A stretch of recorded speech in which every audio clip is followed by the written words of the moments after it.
Well, hello everybody. It's Thursday. I'm Joe. Thanks for joining me today. I'm going to be playing some Soulherder. This is sort of my new schedule now, where I'm doing Merfolk on Monday evening and Soulherder on Thursday afternoon. This is the list that I've been playing. It's just Bant. There's no Black Splash or Red Splash. The sideboard has a bajillion different cards in it. Let's see if I can. Actually, let me rearrange this window for you a little bit. I know the stream shows things a little bit differently on the screen, so to make sure we can see everything. It's kind of hard when there's so many different cards in the deck. Okay, so this might be as good as we can do without hiding the main deck. Just know that there's a knight down here. So I'm going to talk for a minute or two about the deck and some adjustments I might want to make. So this list started off exactly as Nathan's list, which won the Modern Challenge maybe 3 or 4 weeks ago now. Probably 4. Time flies, so it could be even 5. I'm not entirely sure, but he did win the entire Modern Challenge. So I felt like I should give the deck a real solid run in the sort of exact state that he won the tournament with. I made a couple of changes since then. Like he only had 3 Ephemerates, but Ephemerate for me is the card we usually want to draw most in the deck. Obviously, Skyclave has become legal since that tournament, so I've got a Skyclave in the deck. I've always played with Stonehorn. Nathan didn't play with Stonehorn, but I feel like it wins most of my games. And yeah, they're pretty similar. Other than that, the list, I think I trimmed one of his 3 Teferis. Otherwise, yeah, I got 4 calls, 4 vials. That's sort of like a central synergy in the deck. Get vial up to 3, and then you can start calling on the opponent's end step and vialing things in. So I mean, there's a couple things that I can say about how the deck has felt. So let me check in with chat real quick. Monster CC, just watching Spike play 240 card Soulherder. Jesus. Cactus, yeah. So on Thursday, I'm gonna do this afternoon stream. So happy that you could join me now. I might get interrupted for like 5 or 10 minutes. I have the super of my building coming. My bathroom needs a little bit of touch up. I had a little leak. So if he comes ringing on the doorbell, I might have to pause this. But it wouldn't take too long. I just have to sort of show him what's going on and then hop right back in. So anyhow, Skyclave, I think I started off running 2 of them, or maybe even more. And the first couple of games that I played with it, or matches I played with it, it was a little awkward because I got paired against like Tron a couple of times, and Skyclave can only hit things for CMC or less, and so when Tron comes and they're just playing Karns and Ugins, Skyclave not the best card in the deck in that situation. So I went back down to 1, thinking it's a nice toolbox creature. It is very powerful. I'm going to sort of keep an eye on whether I do want to go up to 2. The most recent 5-0 list with Soulherder is very interesting. They're on not just 4 Ether Vials, but also 4 Hierarchs. They had to trim. There's not a lot of creatures in the deck. Obviously, if they're running, I guess the Hierarchs sort of count as creatures, but they also sort of don't because they're not really doing very much value-wise. But it had 2 Time Warps, so still going for the Time Warp combo. It's just a very interesting take on the deck, but I think I'm going to sort of stick with what I'm doing. I haven't been crazy about Watcher for tomorrow. It is a very aggressive format right now, and Watcher, it has some cute synergy with Teferi. Like you can bounce it back to your hand, get the card that's underneath it, just replay it or vial it in with Ether Vial. And it does dig very deep in the deck. It's a blue card that can pitch to force. But when it enters the battlefield, you don't get the card right away. Which can be a drawback. I've lost games where like the card that would win the game for me was like tucked underneath Watcher, and I just had no way to get to it. So obviously, if you have an Ephemerate, that's amazing. Even if you have a path, you can just path your own Watcher. Like if I absolutely need to get Stonehorn Dignitary and it's underneath Watcher, a lot of times I'd just be happy to path it just to get access to that important card. But again, I have lost games because like the important card was tucked underneath Watcher. So, yeah, Monster CC and anybody else who's listening, if you want to see that list that I'm talking about, just go to Goldfish, MTG Goldfish, and look at the metagame and scroll down until you find Soulherder. Click Soulherder, and it's like the first result. It's some kind of like crazy Dutch name or something. It's like Sjogren de Vern or something. The name of the person who piloted the deck to that 5-0. But it's a very interesting build. I might want to try it soon, but not today, I don't think. So I think I'm going to start today by trimming some of these Watchers, if not all of them. Just adding back in my Oracles because, I don't know, some people talk smack about Oracle, but I've always liked the card. It hits the battlefield, either ramps you or just puts a card into your hand, as again opposed to Watcher, which just sort of like, you know, keeps its treasure until you can make him leave the battlefield. It's a good card, definitely a good card, but it's been a little frustrating for me. So I might actually go ahead and just trim the last one, even though it's a blue spell. I want to do a quick count though. Let's see, 1, 2, 3, 4, 5, 6, plus 8, 14, 17, 18, 19. I mean, already a little low on blue spells, blue cards to pitch the force. 1, 2, 3, 4, 5, 6, plus 8. Is 14, 17, 18, 19. I mean, the card that would replace it would be like a probably a Wall of Omens, just as a blocker. Also, deals sort of well with Sword of Fire and Ice, which can be kind of annoying. But I don't know. Maybe I'll just leave this one Watcher, and we'll see if it does anything good in this league. Other considerations are that Venser continues to be a little bit unimpressive. It's just like the situations where it actually has a huge effect on the game, sort of few and far between.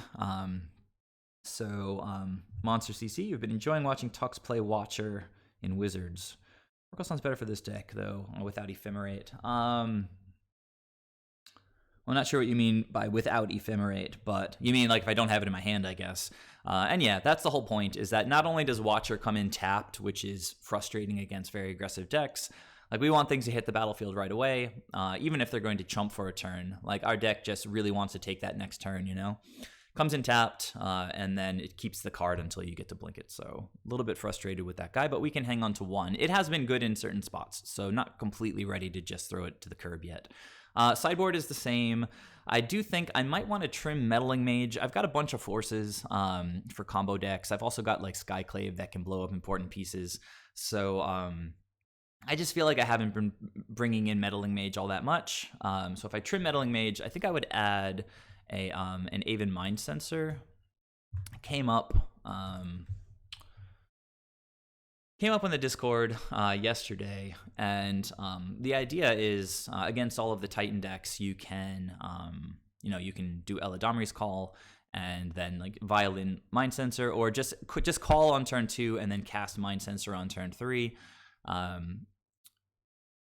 Titan is typically a very difficult matchup for us, and having something that I can search for with Eladamri's Call is pretty good. Obviously, Ashioks also do a great job in that matchup. So I was thinking about maybe trimming this Venser and adding in a second Skyclave again. I think I'll try that this league, and if I find myself wanting Venser really badly, I can always obviously add it back in. Now, Thassa has been kind of cool in certain spots. But, she's kind of an enticement to take Ether Isle up to 4 sometimes in combination with Stonehorn Dignitary, and we'd really rather just keep it on 3 for all of our 3 drops. So I feel like maybe I'm kind of ready to cut Thassa and bring back in the second Soulherder. But then, as there's been tons of games, there's been enough games where Thassa has gotten value just being so hard to remove from the battlefield. And I have actually gotten some value out of her activated ability at this point. So I don't know. Maybe I'll keep it here because there is a little bit of a combo. If you've got Ether Isle down and you really need to lock down combat, you can take it up to 4 and then call for Stonehorn, and you know, could vial in both of these 4-drops with Ether Vial on 4, and these 2 alone are kind of a lock. So I guess I'll keep these guys for now. I'll keep Thassa in. But I do kind of like the idea of getting rid of Venser for Skyclave. It's just going to be higher impact in more matchups, and it's going to let me keep Ether Vial on 3 more comfortably. As I mentioned, I had tried 2 before and got paired against like all these big mono decks where Skyclave doesn't actually do very much. But against Titan against Titan, Skyclave can kill a Dryad, which is pretty nice. Although, actually, you know what I think I want to do? I've been kind of missing the Knight of Autumn in the main deck. Even though it seems like pretty old school at this point.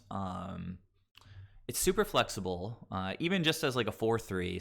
Sometimes I just need like to race against like a control deck before they shut me out. So, but more often it's like Stoneforge Mystic stuff, like where they're just playing artifacts, and I really want to go grab Knight of Autumn. Skyclave does work, but it doesn't really deal with Batterskull. So maybe I'll just go like 1-1. Knight of Autumn gonna do a little bit more work, I think, against Tron decks, but maybe not, because all of their artifacts are just like very low CMC anyway. So I don't know. Maybe I'll try 1-1. I think the idea at first for me was that Knight of Autumn. Maybe Batterskull isn't like that big of a worry. I think more like the prowess decks and that have really low casting costs, and Skyclave is just so efficient there.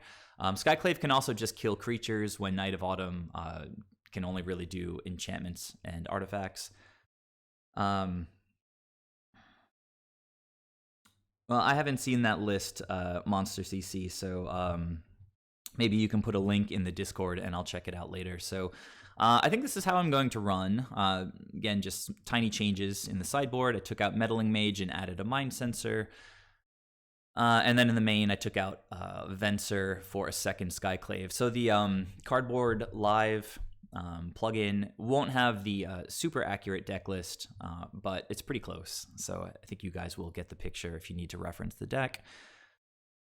All right.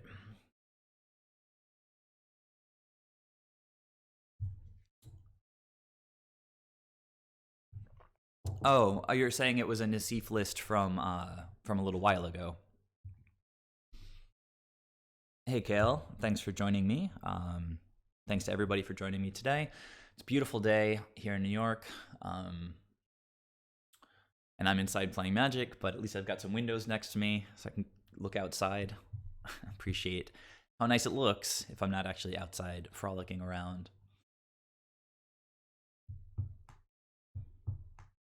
All right, we win the die roll. And it's a pretty nice opening hand. I'll keep this. I think I'll go get green-blue with this. And then hopefully we get both Ether Vials out. Don't get any of them taken away with... Okay, opponent's mulliganing to 6, saying hopefully none of these get taken away with hand disruption. Although once I've played one Ether Vial, the opponent might not take the second anyway. They'd probably just take, I don't know, Witness or Oracle.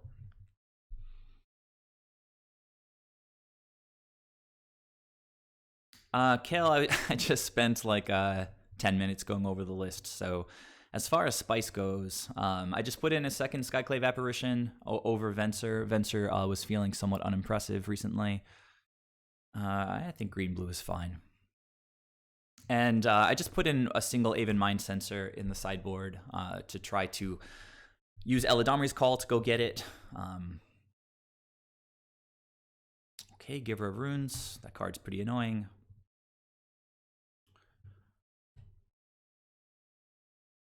But they didn't play Ether Vial, which is good. Well, Skyclave will be good. That's a card that can get rid of Giver of Runes. But, well, let's see. Next turn we can Vial in Oracle, so we're going to get 2 looks at the top of the deck to try to find that land. Okay, Stoneforge.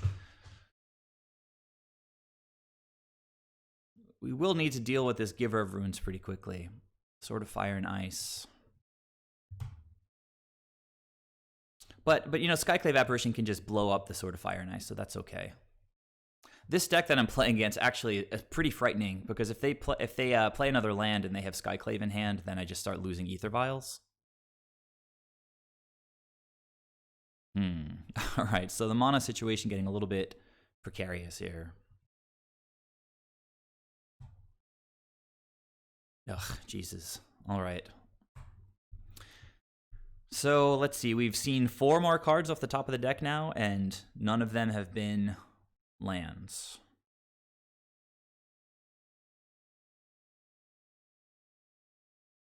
Okay, well, I guess the opponent's not going to play Skyclave. They're going to go for Sword, which actually works out pretty well for us, because now we get to take these Vials up.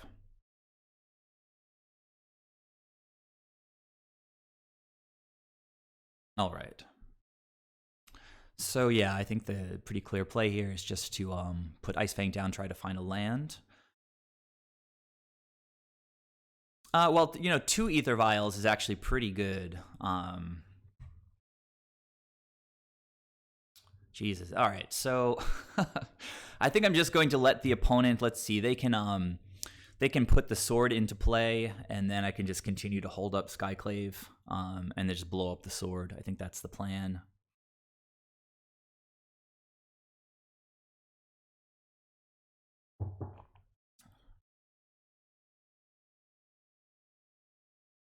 Man, the deck really doesn't want us to. I mean, I could vial in Eternal Witness.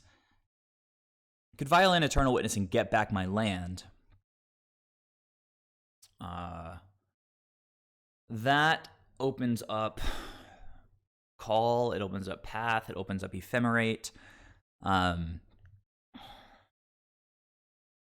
I don't really need to call for anything. I've got good stuff in my hand right now. I think better is just Skyclaving the sword, and then we can do some Eternal Witness stuff next turn.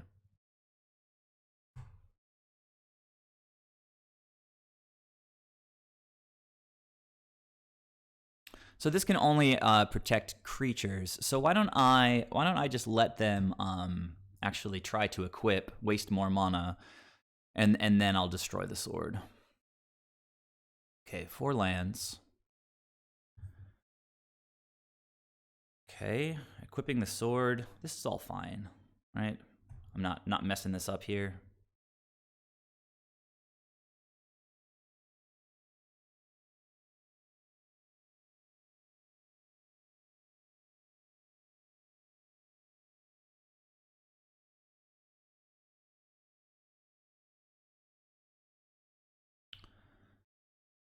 Be nice if they path in response. But these decks play Skyclave, so they know how the templating works. So now I could actually eat this eat this Stoneforge with the Skyclave, but they can give it protection, but then I won't get hit by it. So the point is that Stoneforge is going to be a 1/2, right?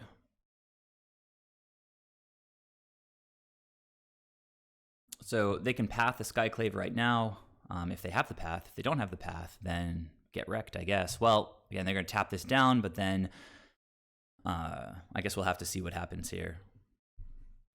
Interesting. All right. Value. All right. So Arbiter, it's a little bit frustrating, but currently they're not playing out Skyclaves, and well, let's just see how this goes. Now my fetches are all offline.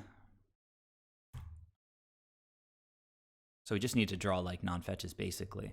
I could take both of these up to 3, and that might be the correct thing to do. They're tapped out. Oh, man. They're tapped out. So maybe I take them both up to 3, and I go Soulherder, Eternal Witness, Blink the Skyclave. Oh, but they can protect the Arbiter, huh? But I could just start drawing cards. With my snakes.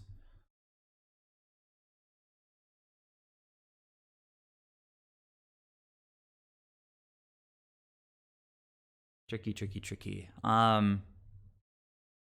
Yeah, I think I need to take advantage of the value here. I could get punished if I just start drawing a lot of 2-drops, but just dumping my hand seems so good right now.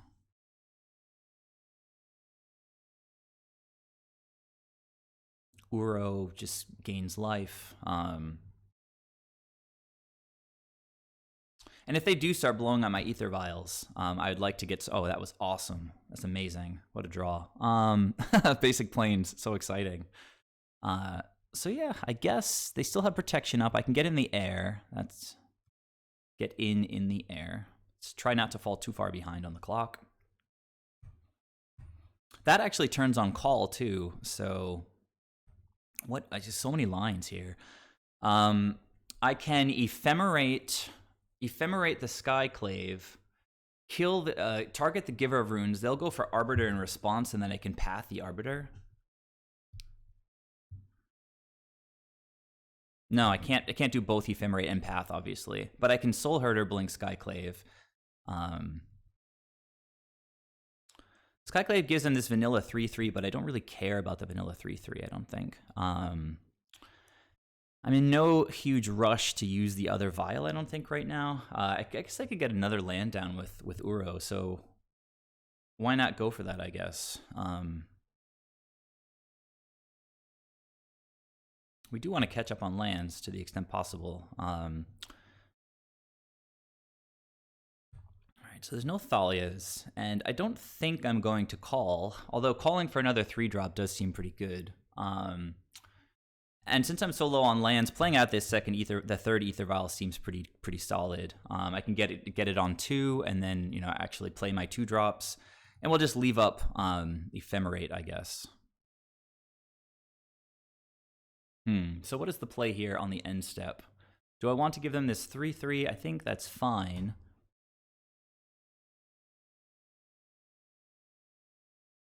I can do this now and get rid of both of their creatures. I can ephemerate in response to this ability, so... no, I think I just want to get rid of their stuff. So I'm going to get rid of Giver.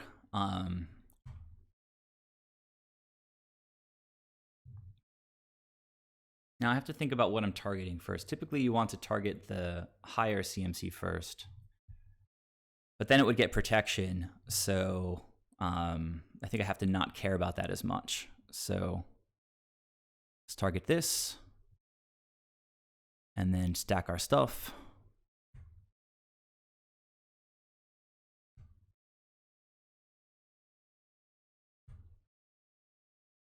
Oh, they just let it go. That's seems pretty good. Okay. All right. That went pretty well.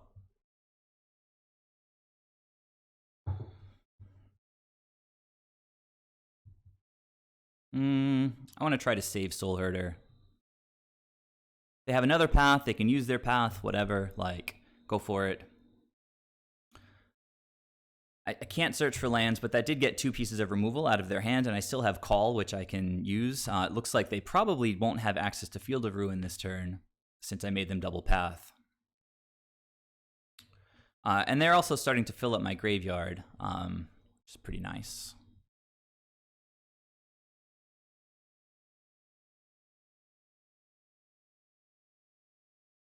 I can go get Ephemerate right now. I can't call with the Arbiter out, it's true, but I do have, let's see. Going to pay for this guy and go fetch. Actually, no, I'm just going to path this thing and then fetch. That makes more sense.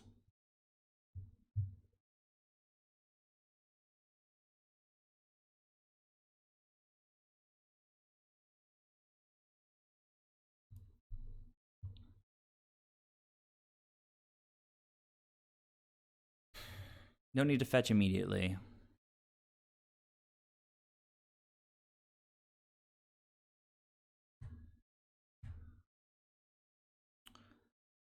And I've got Eternal Witness to get back Ephemerate. So just keep it going, I guess.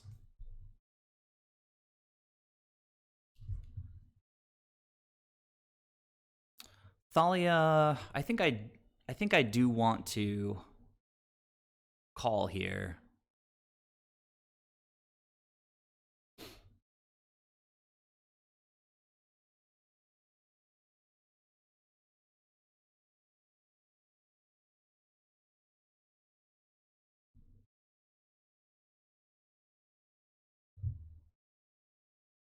Okay, another Skyclave is just what the doctor ordered.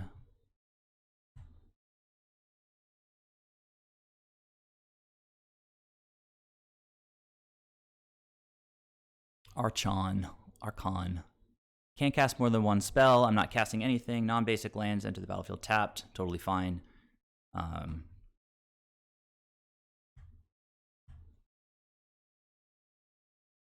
Okay. Do have to play slightly faster than I have been.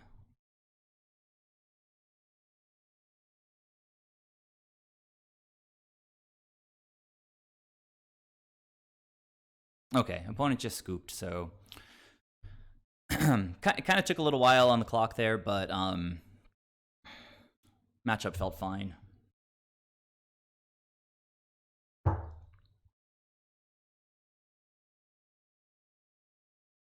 So they have their own Skyclaves, so Worship is not very good. Mind Sensor can stop them from searching with Stoneforge, but it's not really like a deck that searches their library that much, so don't really have to care about that too much. Similar with Ashiok. Knight of Autumn is incredible. I think Path is fine and wins.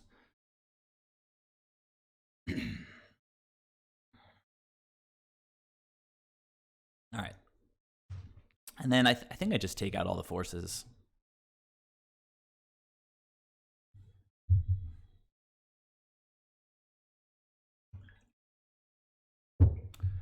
Yeah, but we've got 4 Path to Exiles. I don't really care about their individual hate bears too much.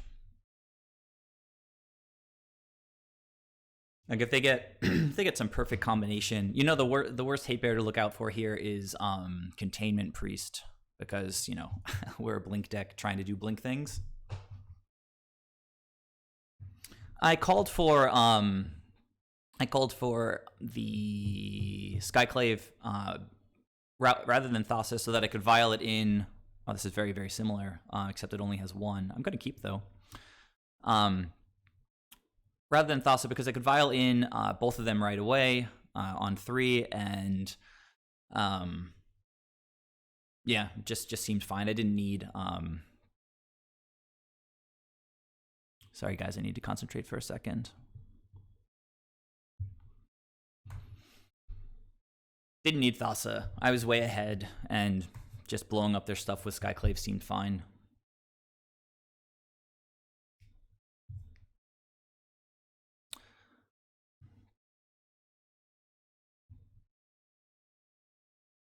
That's cool. Deputy can get rid of their Ether Vials, but keeps my Ether Vial on the battlefield.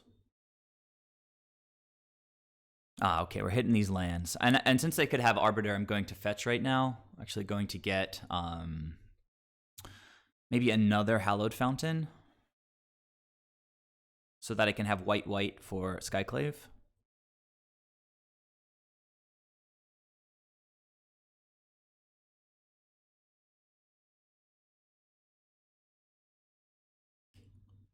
So, I mean, hang on a second. I could call this turn and then use Vial next turn. But again, they could be going to Skyclave. I could lose my Ether Vial. I'd rather like get a creature on the board and try to ramp a little bit. And I don't really need anything in particular right now with call, so...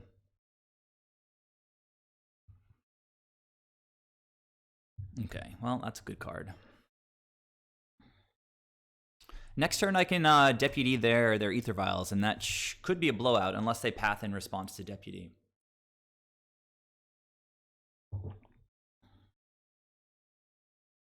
So tap your lands. I don't want any Path up here. Just passing, huh? Interesting. You know what I could do? Well, no, that wouldn't really work. All right, I'm going to play Teferi, I think, now. That's a good draw.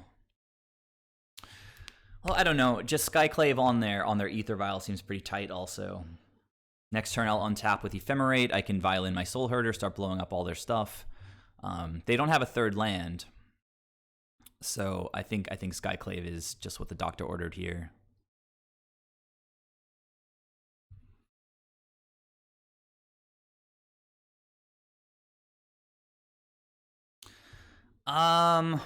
I don't like Deputy because no matter what, I'm getting rid of Ether Vial here. If I cast Deputy and then they have Path, it doesn't even get rid of the Ether Vials. They'll never leave the battlefield.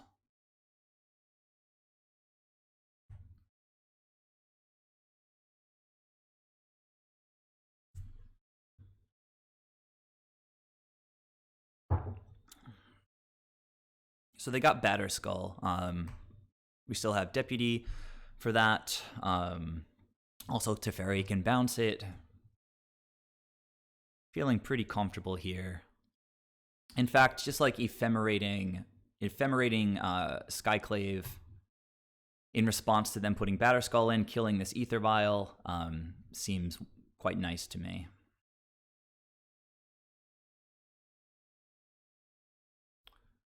All right.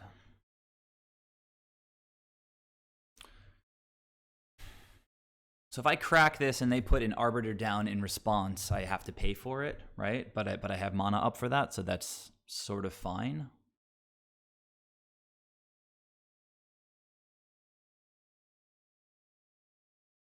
Could also just play Teferi and like bounce the Ether Vial.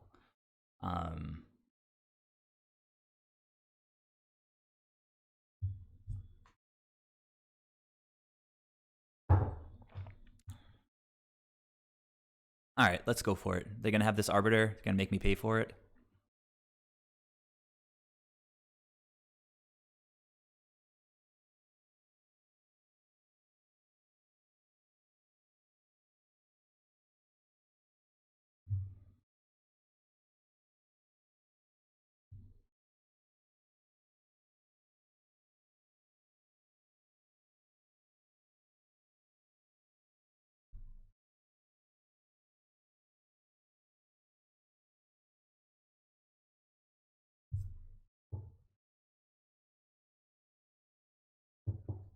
If this is Thalia, it would be a little annoying, but it's not. Okay.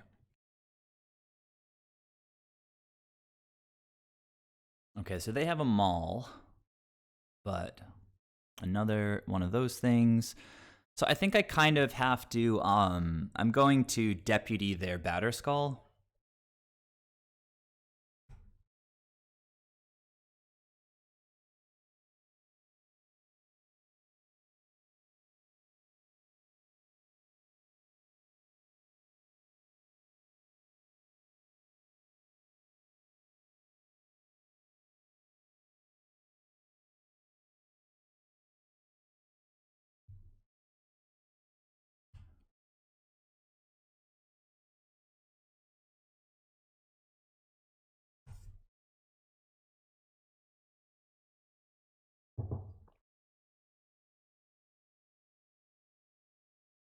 Yep, that would have been fine. I could have done that sequencing. Force their hand on the Ether Vial before committing to cracking my fetch. It's pretty smart. They're stuck on 2 lands now, so they feel kind of forced to play this Ether Vial. They're going to path something. It's nice. I can just ephemerate. And they can't even respond. Well, they have no mana anyway, but Teferi's out. So, yeah, I'm just going to take the Batterskull again. Seems fine. And then with the rebound, I guess I could blow up their Ether Vial with the Skyclave.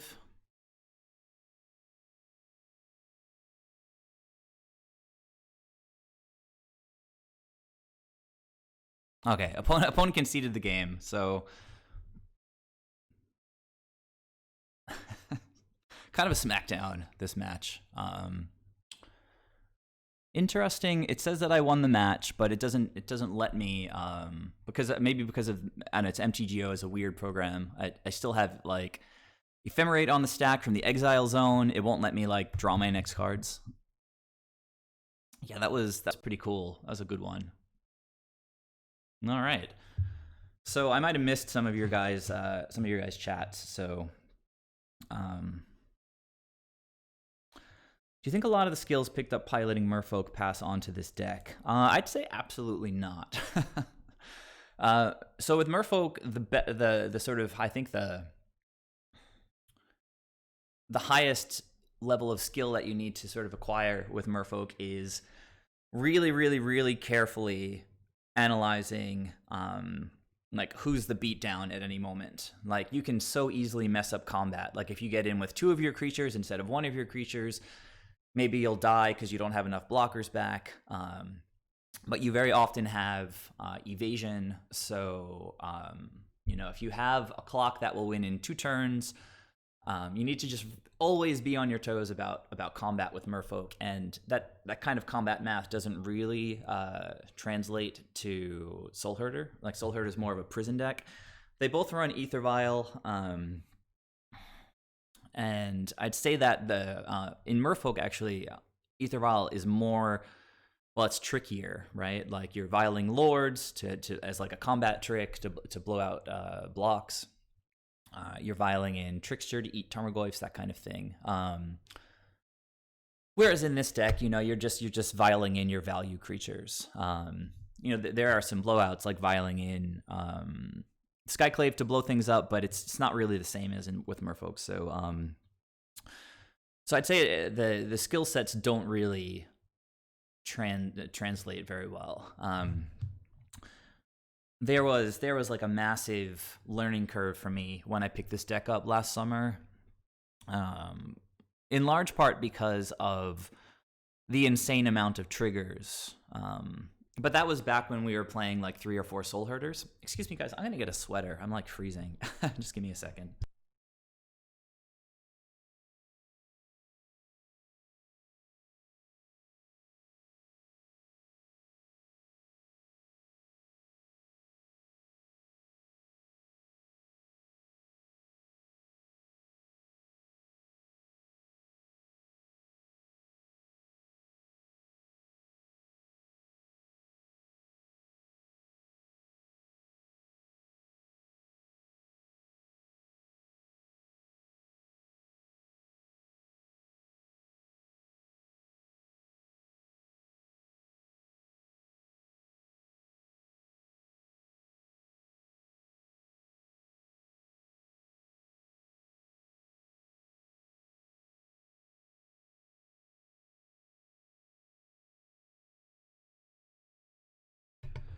Ugh.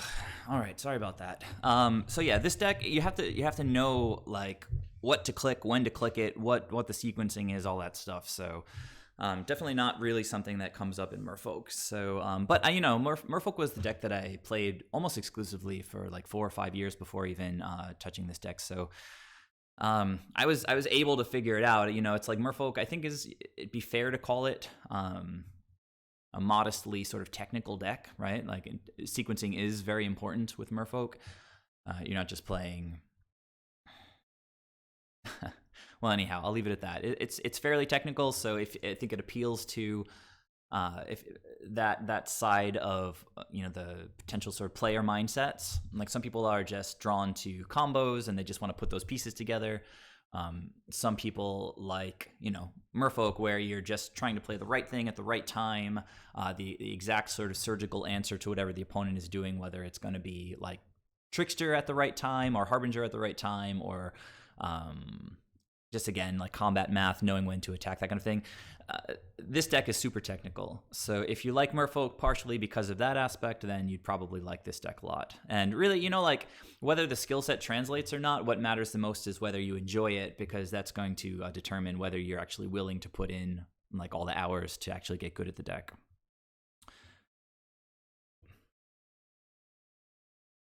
So Monster, that point comes up like all the time.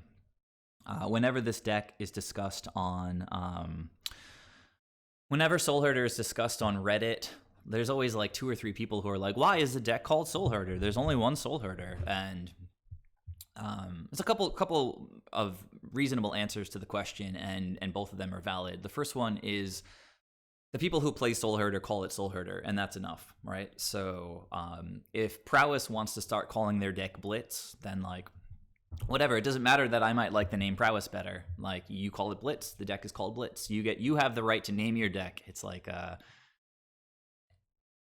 so that's the first argument. The second argument is that Soulherder is still in the deck, and it's an iconic card that used to be played as a playset in the deck at its formation, and the reason that we've trimmed on it is because we've sort of learned more about the nature of the card.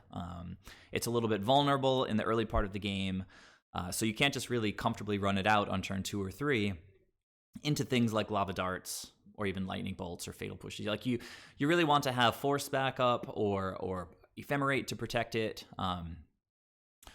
before you just jam it. And if you run 4 in your deck, you're going to get so many opening hands with like 2 Soulherders, and it's just a little bit awkward running out 3-drop 1/1s at the beginning of the game. So the card remains in the deck. It's still a very important piece of the deck. As I said, it's sort of iconic. It's got really beautiful artwork, and it's got the blink mechanic built into it, as you mentioned. So I think that's why those couple of reasons are why it continues to be called Soulherder, just because. First of all, the people who play it like the name. I like the name. I questioned it myself at a certain point. Like, why don't we call it Bant Ephemerate? It seems like it might be more accurate. But I don't really think accuracy is, like, the most important thing in naming a deck, right? Like, some decks are named after like breakfast cereals. Right? You've got Cheerios, right? And then just the history of Magic. You've got, I think, The Rock, right? Like that's not descriptive. It's not very accurate. It doesn't have much to do with anything. But it is a very cool name for a deck. So people run with it. It's fun. Ponza, exactly. So this is a keep. We really, really want to draw a 2-drop, but we've got the turn 1 Ether Vial. We've got lands and spells. If it is like Neo form, we've got the Force of Negation. So I think I would like to draw another land, so that might affect whether I want to fetch here. I'm gonna get basic forest probably anyway. I think I'll lead with Hallowed Fountain. I don't know. Maybe that was incorrect, actually, because if I lead with a Misty Rainforest, get a forest, and then play this tap next turn, I can leave up Misty. Like, if it's an aggressive deck, it might have been a little bit of a misstep, but we don't know what we're playing against yet.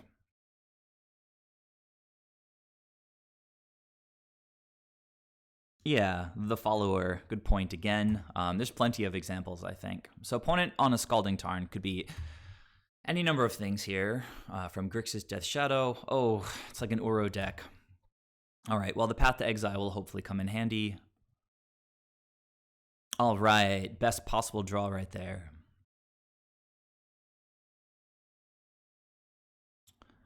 Yeah, it's just like so dry. It's like, oh, I play Bant Ephemerate. It's like, oh yeah, that's cool. It's like Burn, like saying that they run like mono red face damage. It's like, awesome. Mono red face damage.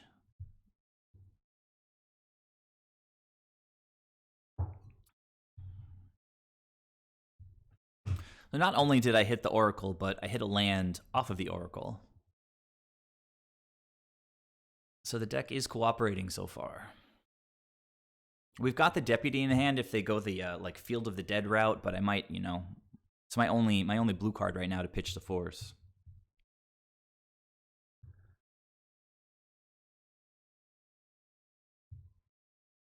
Okay, opponent cracks and then passes. Interesting timing. I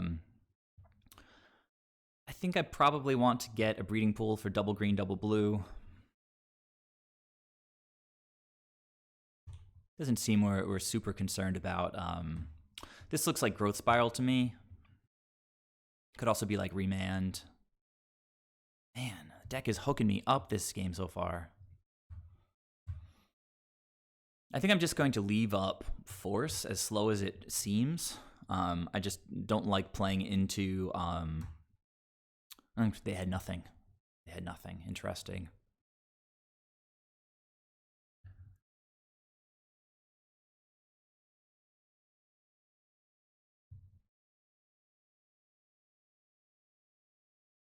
kind of hoping that they play Uro here so that we can just path it, but actually them missing their land drop would probably be the best possible thing for us.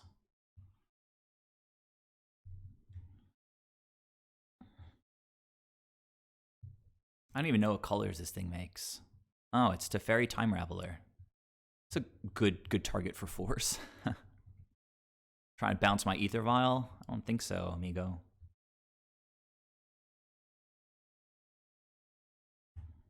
And then I can EU it to get back force. Things going pretty okay so far. I still don't know what colors this makes, Jeskai. Also, maybe it's not even an Oro deck.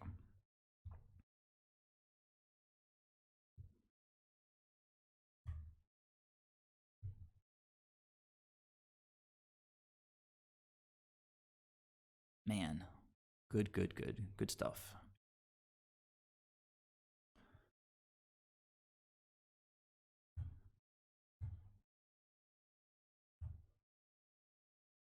It's like I'm just going to continue to leave up mana.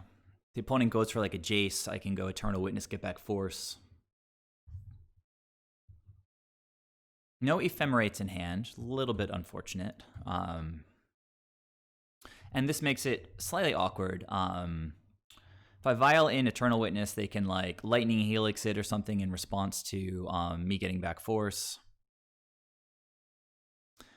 But I do still think I want to lead on that.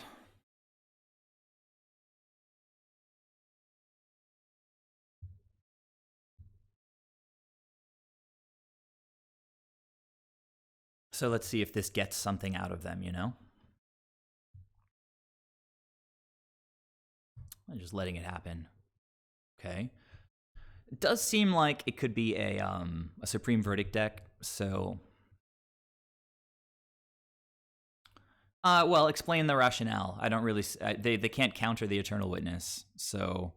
I don't even think I'm going to play the Ice Fang now because I'm going to play a little bit conservatively against Supreme Verdict, as I was just starting to mention.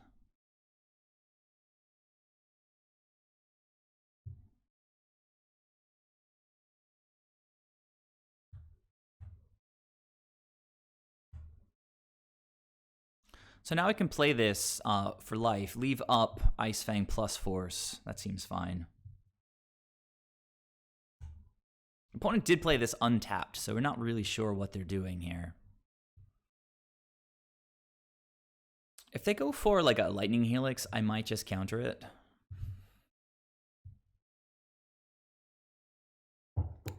It's like a...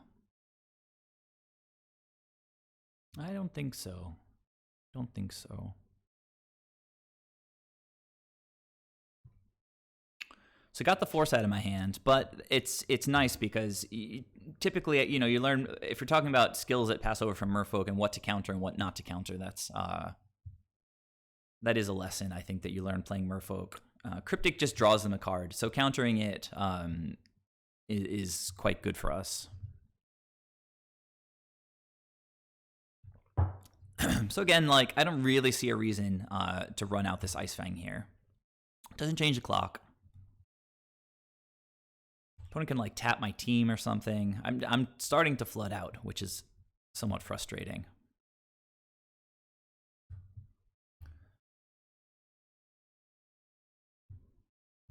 But we wait for them to do some stuff, right? Like what's happening here? Okay, so they're just making they're making a shark. So I could put Deputy down, just get rid of the shark, or try to. Seems okay. I don't really see the Deputy doing too much here, other than this. And then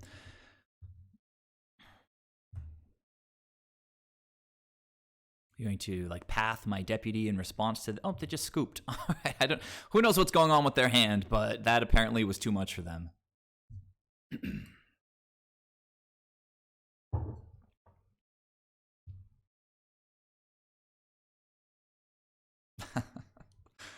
So it's just some kind of Just Guy control deck. So Veil seems awesome.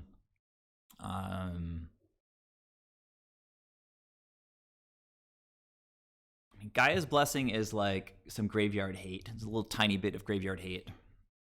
but it's like sorcery speed, super slow. It's really just in here for the mill matchup. Ashiok seems good. Don't know that Knight of Autumn would be good, but the extra force is probably nice. And Mind Sensor probably seems good too.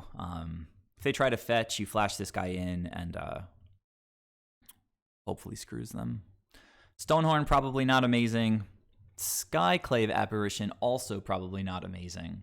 We'll see what they're doing, but for now I can take out the Skyclaves, and I think I'll take out 2 of my paths. Leave 1 in for whatever, they play a shark or something. I've got some kind of removal.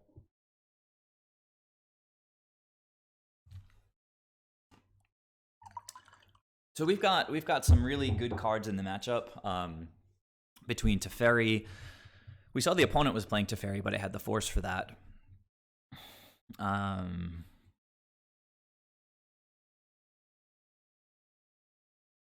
Veil of Summer could be a massive blowout. You guys seeing anything that I'm not seeing here? Excuse me, I'm still trying to warm up. Have a chill. I think it's 50 something degrees Fahrenheit, which don't know what that is in Celsius, 18 or something. No, 15. I don't know, guys. No, it's more gotta be 20. I have no idea. My wife is from Spain, but I still don't know how Celsius works. All right. No, it's getting cooler now. It's mid 50s today or something in New York.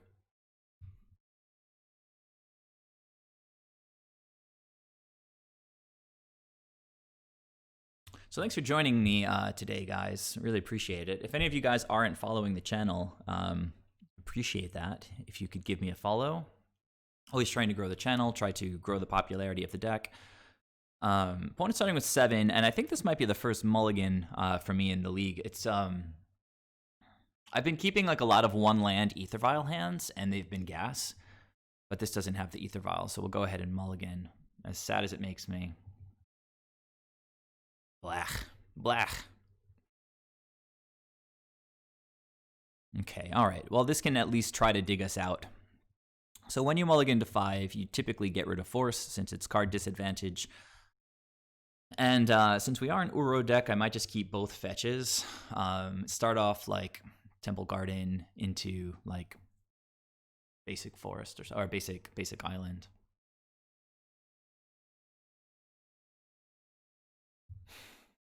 I mean,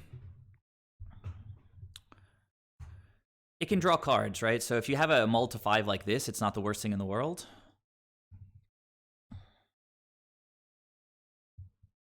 And that's pretty gas-tastic if we get to resolve it.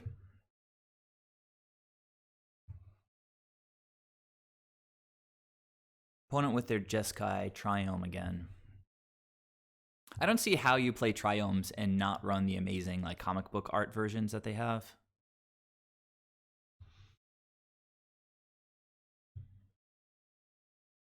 All right, opponent leaving up Monoleak or something, which is sort of annoying, but I can leave up Coatl if they're going to play it like that.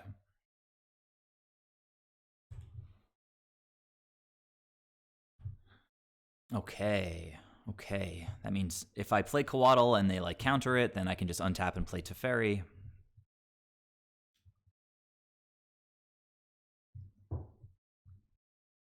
If they... I think even if they tap out here, I'm still going to run Ice Fang into their mana next turn.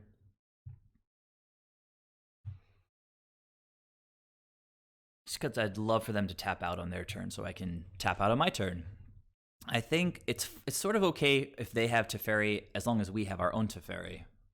But if they have a Force of Negation and Teferi, then we're pretty sad.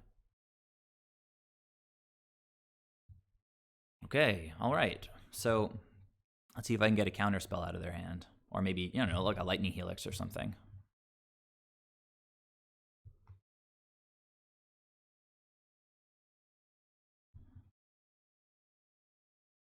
I'm actually ahead on time. Sort of ridiculous. Oh my god, guys. Oh my god. So much good stuff. I don't know that I can resist like running a snake out with Veil backup. It's just too tasty, I think.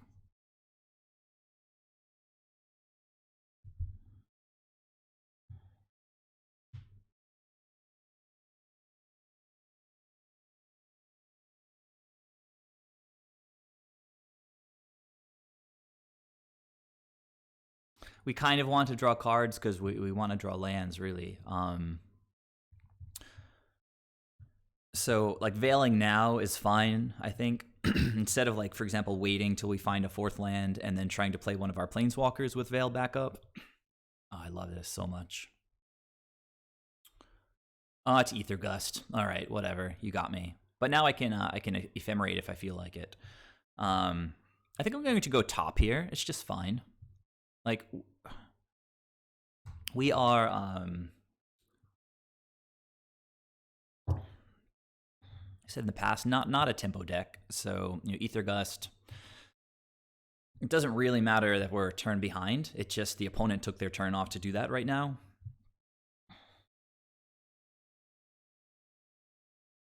If they play Teferi, I probably Veil in response to it, so he can't bounce the Ice Fang. And I draw a card off of the Veil at least. Or, I don't know. I guess we'll see what happens. They're tapping out. Tapping out. So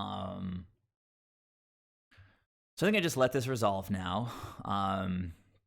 We've got... Oh, you know what? I took out both of my... both of my Skyclaves. Oh, hang on a sec, guys.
All right, guys, so I'm back. I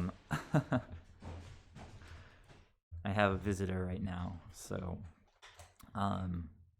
yeah, we're gonna let this resolve for now. I don't like Jace being on the battlefield, but it is what it is. I've got my ridiculous mask on. I'm like super safe with this COVID stuff.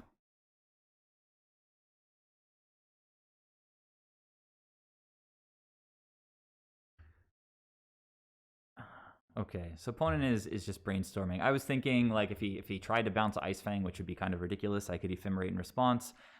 I of course could have gone for So they have brainstormed. I'm just going to ephemerate now. And just probably play my Teferi next turn.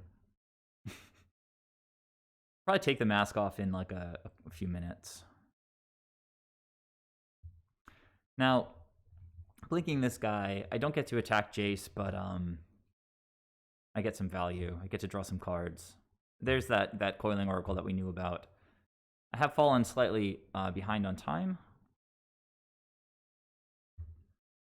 since I had to answer the door. All right, good stuff, good stuff. So we play this untapped. We play Teferi to turn off all their counter spells. And we hold up Veil, I guess. Although, what are they going to Veil? I don't know, it doesn't even matter. Play Teferi and hold up Veil. I mean, I don't know that they're targeting anything that matters next turn, so just save the life. Doesn't matter. And then what does it look like I'm leaving up or not? So I'll just say no. You know, this is silly. I should have played Teferi first. No, I'm just taking Teferi up, I think. Although I could bounce Coatl, I guess. No, they play Burn. I'm going to tick it up. We'll say no here for now. If they have Force, it's pretty rough for us, but it looks like they might have taken some of those out. Okay, alright, Battle of the Planeswalkers. Let's do it. I do have a Deputy, I think, in the deck still. Probably I should have expected some Planeswalkers. It was poor of me to take out both of my Skyclaves, I think. This opponent not countering anything anymore, which is pretty nice. I can't drink my water with with my mask on.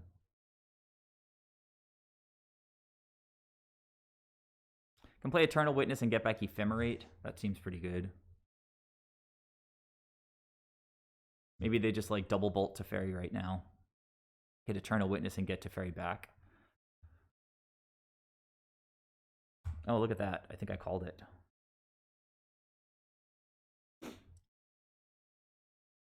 Wow. All right, so this looks like they're also maybe holding up like a Mono Leak or something.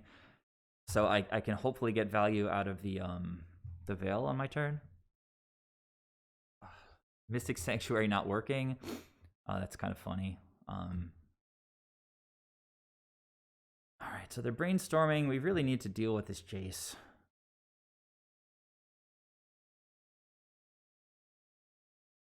I mean, we know they play Little Teferi and Jace, so it's good enough for that reason. I think I would keep one in the deck. Soulherder is a pretty good draw.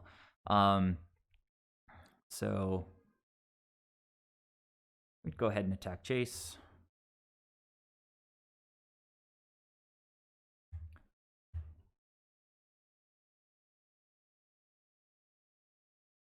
Opponent? What interesting. Okay, bolting. Fair enough. So I'm going to go get Ephemerate back.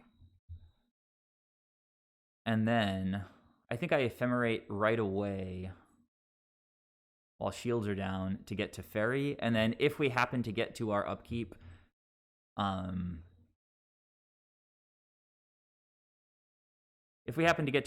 with Eternal Witness still alive, then sure, then we get some value. But the opponent has used a lot of bolts and lightning helixes and stuff, so.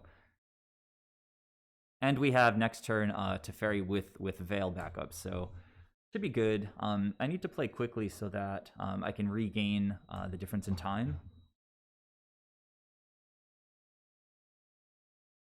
Ether Vial would be so nice in this matchup now, like it was in game 1. Opponent brainstorming again. So difficult getting past brainstorm every turn.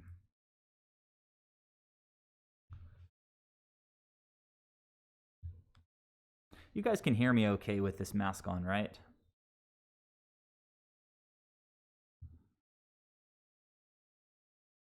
You know what, I'm going to take it off for a few minutes just because the guy has stepped out and I need to drink some water. Flagstones. Where are my forces?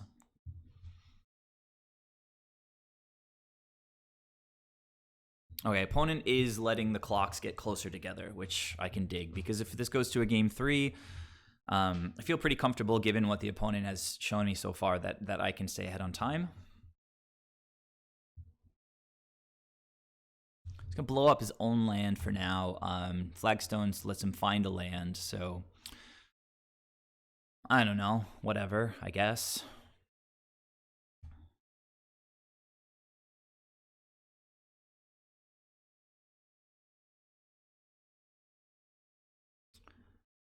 Four mana up. If this is Cryptic and I get to Veil it, oof, so good. Except they do get to draw a card, right? Depending on what they choose. Am I going to catch the rebound here? Are they going to let that happen?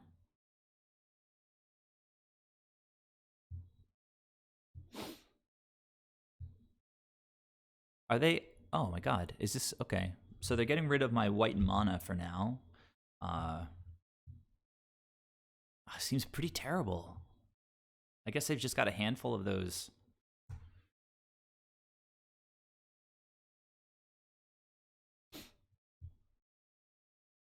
Now, I'd like to attack Jace, but doing this seems pretty good. If it forces removal, that's also sort of good for us. Okay. We got blue, blue, green, green. Don't have double white, but I don't think we need it. I think just extra green in this spot is pretty good. I don't know. Maybe extra blue. No, just getting the double white seems fine.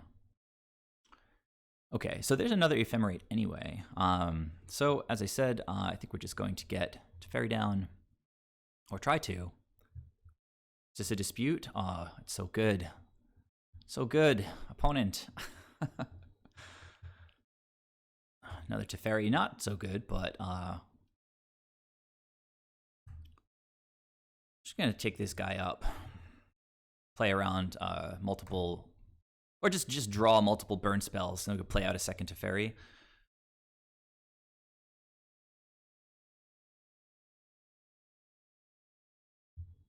Okay, well, they've got their own little Teferi. That's kind of annoying. But they are running super low. Do they have a snap with Bolt now? Sanctuary puts the what? The Bolt back on top. They are on 0 cards despite having Jace down. So can I get a Deputy off the top?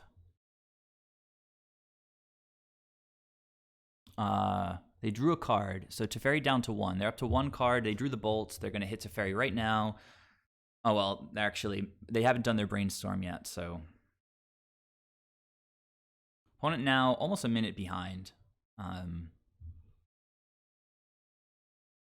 Okay, fair enough. So what's the plan here? I would like to get a snake down to get some kind of clock going. I think I'll play this untap. We'll go snake. Maybe just Ashiok now. I like nuking their graveyard. Let's go like blue, blue, white for Ashiok. Opponent has 1 card in hand that they brainstormed, so I think I'll hit my own graveyard. Get Uro going, you know? All right, so now I think they didn't counter this, so I don't think they're going to counter Teferi.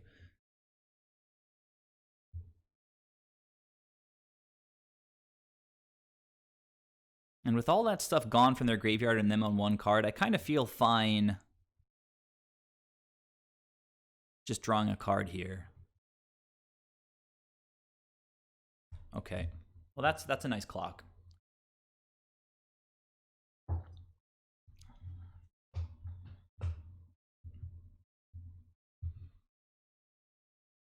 Okay.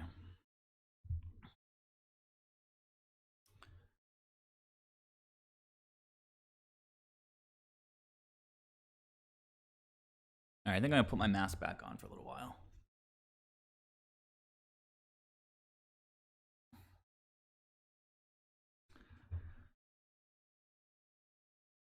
Hey.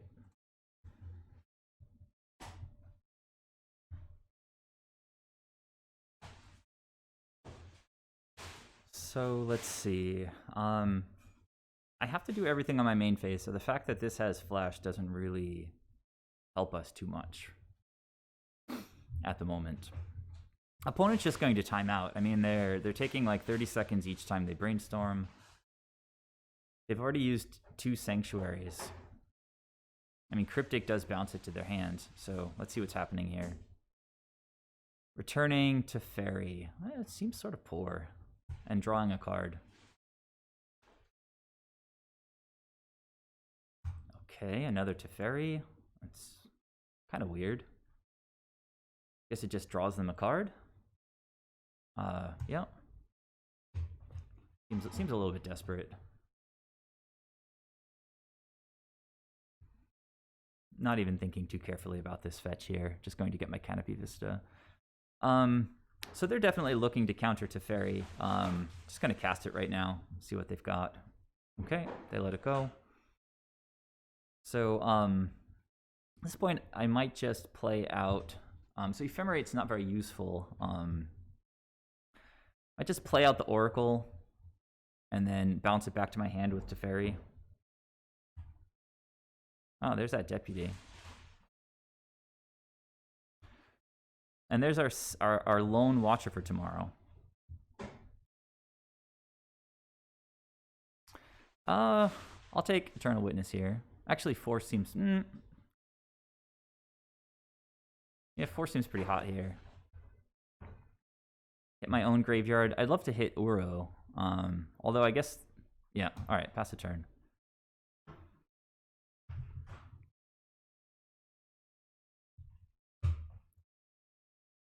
Okay, they take up their Teferi.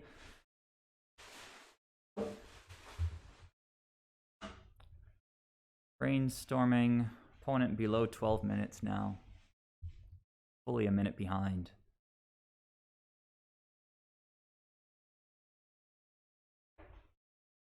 Oh, you know the force is pretty bad with Teferi on the table, huh?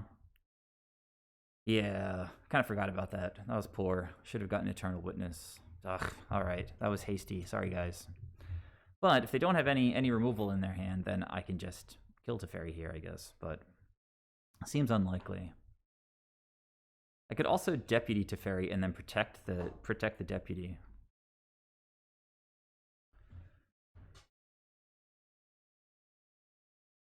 Okay, so they finish resolving that. Almost down to 11 minutes here. Shark Typhoon is annoying, but I can just Deputy it. They're going to get a Shark here because they're casting something, I guess. Lightning Helix on Teferi. Fair enough.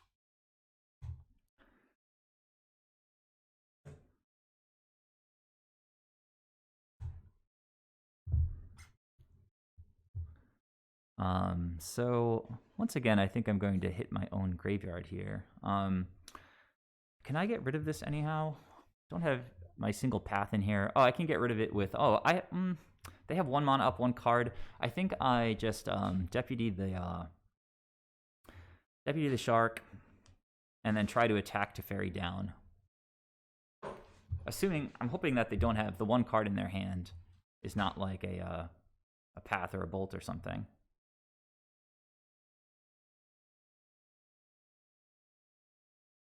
Get there. Come on, get there. Please? Oh, they have 2 lands up. Ah, Jesus. Okay. They're pathing the Deputy? That has to be wrong. Oh, alright. Well, they get another Shark. That's true. Alright.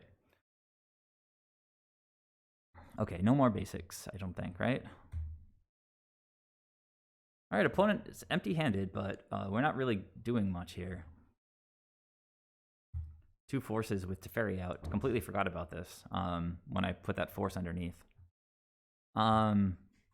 Maybe I should just be milling them, but I feel like getting to Uro seems pretty good. There it is. And I don't have mana for it yet. So let's get this guy down.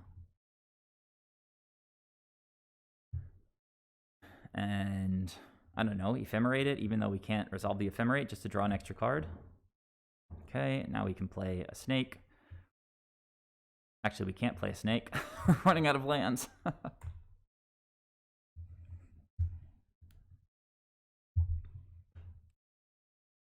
And the only thing I have to do here basically is stay ahead on time, I think.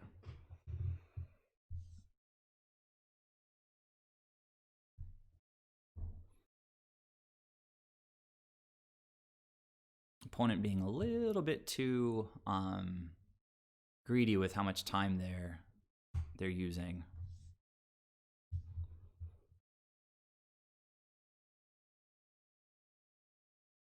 Can't cast that.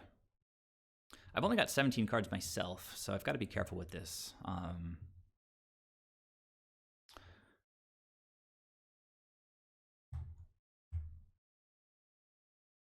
The only play here for me is just get Uro on the battlefield.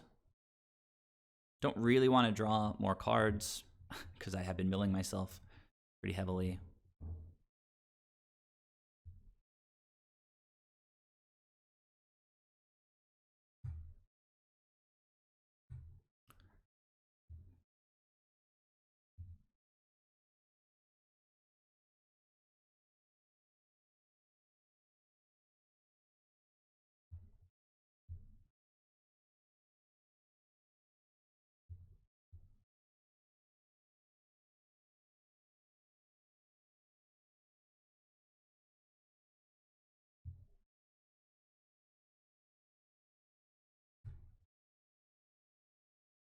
All right.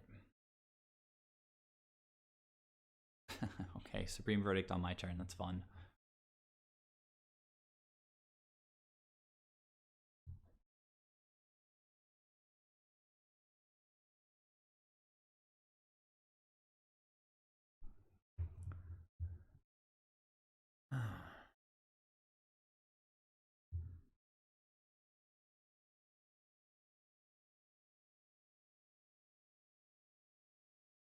This is where these games get a little bit boring.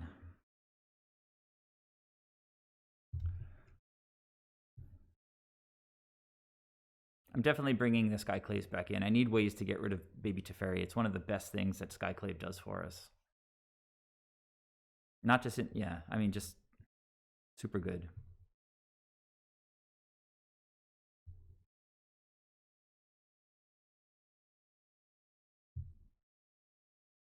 Jesus.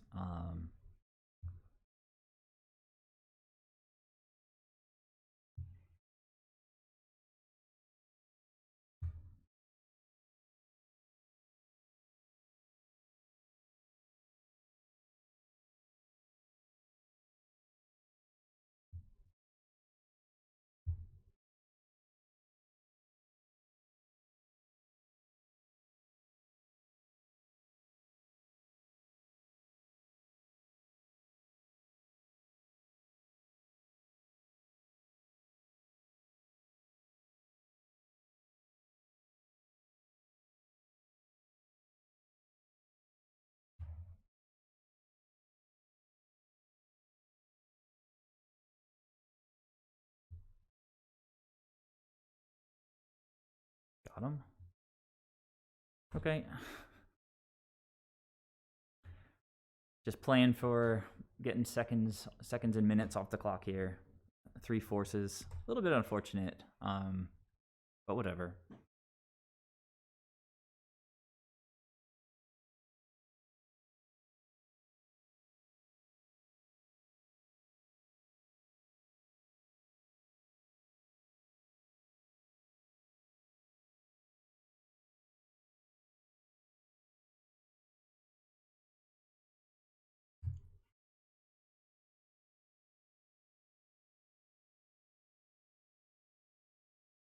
Uh, 2 minutes ahead on clock now.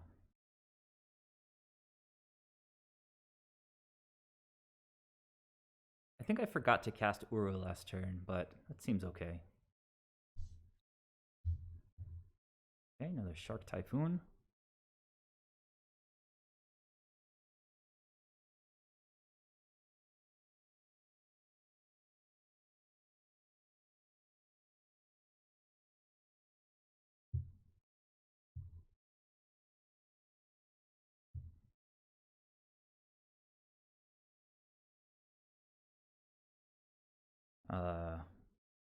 Cleansing Wildfire. Okay, you got me.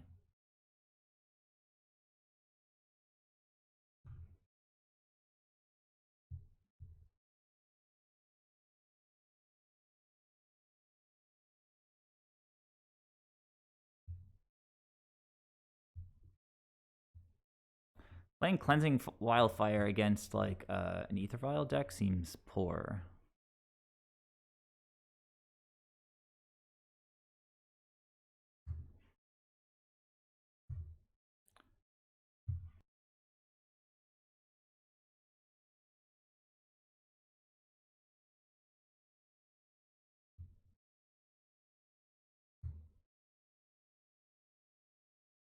Alright, I don't think I have any more green lands I can actually get. I think I'm set to take lethal, definitely enough.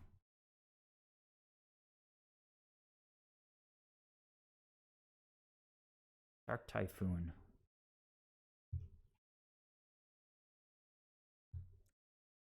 Alright, so we'll make a couple of small changes. I think I'm keeping all the forces in, but I'm going to bring back in the Skyclave Apparitions.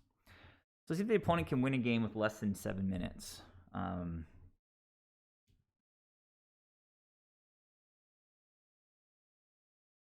real quick. Let's see. Skyclaves come in. Actually, Knight seems fine as a way to blow up the enchantment and whatever, like as a 4/3 just to beat down. I think the single path, a little bit unnecessary based on what we've seen. Not too many. Well, all right, let's see. Ashiok didn't seem super clutch, so maybe actually it was pretty good. Milling myself was kind of rough. All the stuff seems pretty good. Need to take one more card out or two more cards out.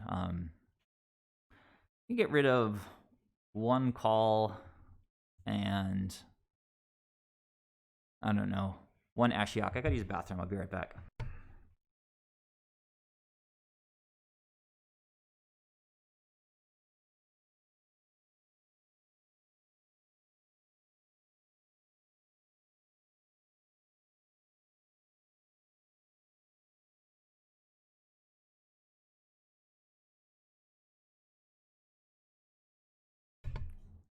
All right, scratch that idea. Yeah, wins could have been a reasonable thing, but I don't know. Like, if we're getting to that point in the game, I think it's just lost. So the idea here is just get a good opening hand, tight play, stay ahead on time. Yeah, it's a mulligan. This, however, is a keep. Very nice keep. I will start cracking fetches right away. And I will keep both of these ether vials.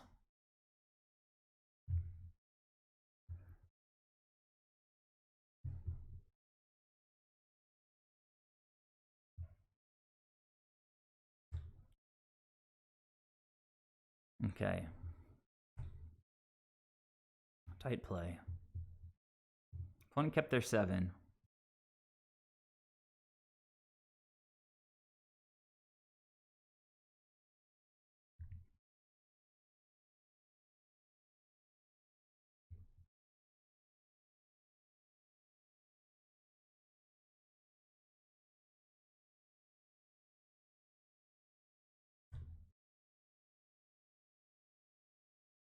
So, man, if we get to, like, Violin, Skyclave, kill Teferi, that seems pretty dope.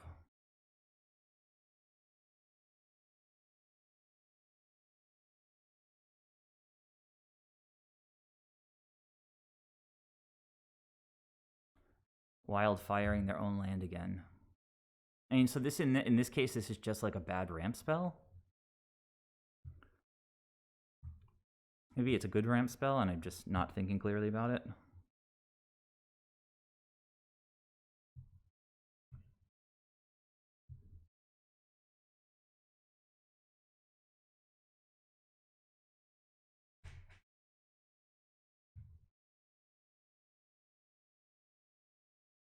I'm completely fine just running out a witness to get a land back here. Oh, never mind.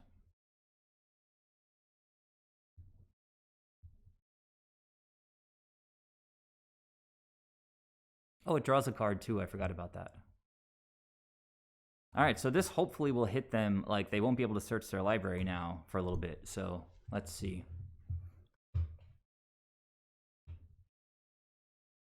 White mana turns on Apparition, also just getting Ether Vial to 3, but they could play Teferi and bounce the Ether Vial. 2.5 minutes ahead on the clock. Probably leave Ashiok on 4. It's a Jace. It's a Teferi. So if it bounces the Ether Vial, it's not the end of the world.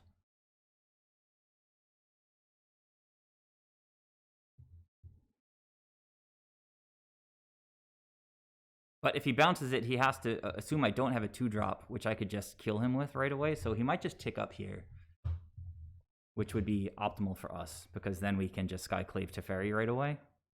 Okay, so they took the risk, and it paid off. But white mana here, it would be awesome. So let's see. Blue mana doesn't quite cut it, but we can play Eternal Witness, get our land. We'll have double white next turn.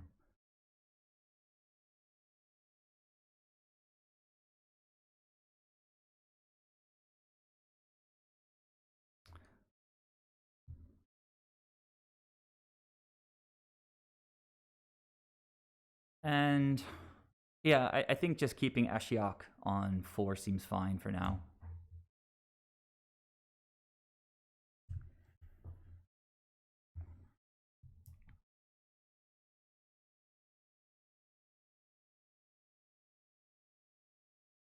I did bring in Knight, right? Yeah, I'm pretty sure I did. Yeah. We have 3 calls in the deck. We have 2 of these Skyclave apparitions. Jesus, I keep bumping into my mic as I adjust my face mask.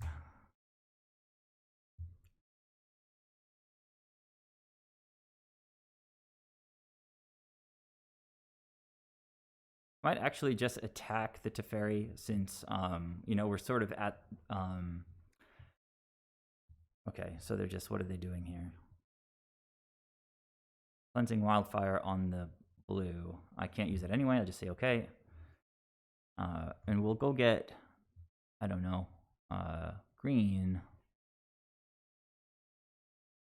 So we got plenty of white now, I think. And I'll go... Well, let me go to attack Teferi here.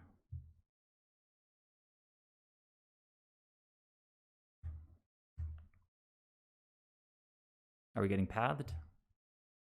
Oh, opponent couldn't search. That was awesome. Ashiok, good job, man.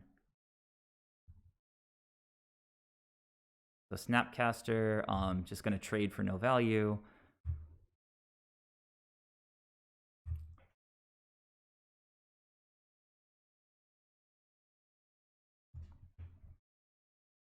And I'm not going to let them untap with Teferi.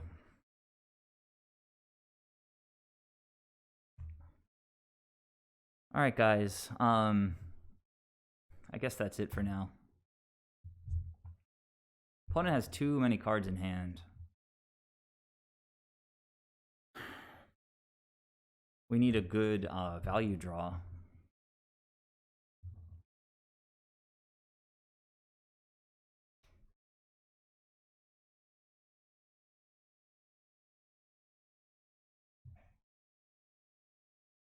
Cycle the Typhoon. That's good for us. That's one of their win conditions.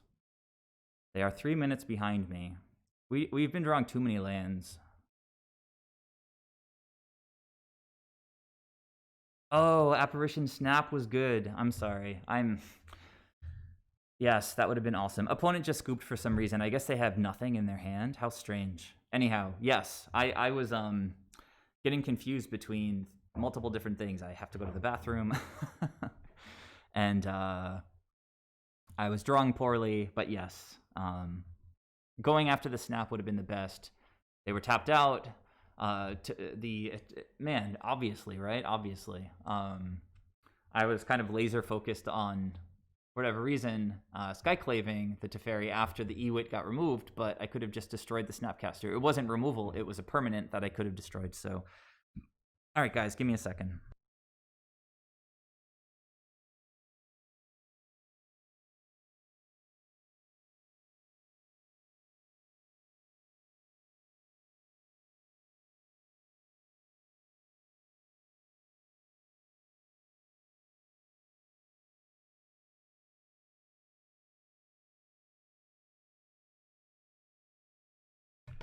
So I'll be back in just like a minute or two. One sec.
So I definitely got away with one there because the opponent had 6 cards in hand.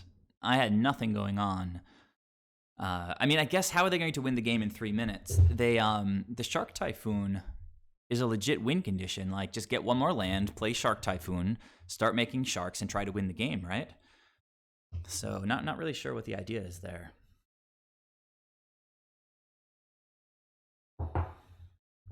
All right. Well, I mean, either way, Bishark, thanks for pointing that out. Like, I absolutely should have just apparitioned the Snapcaster Mage.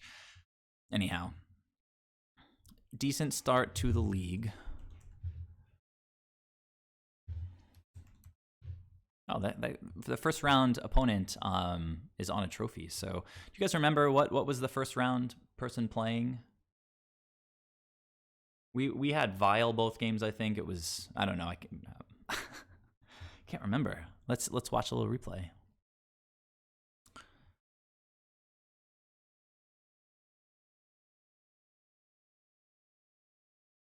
Ah, yes. Okay. So taxes.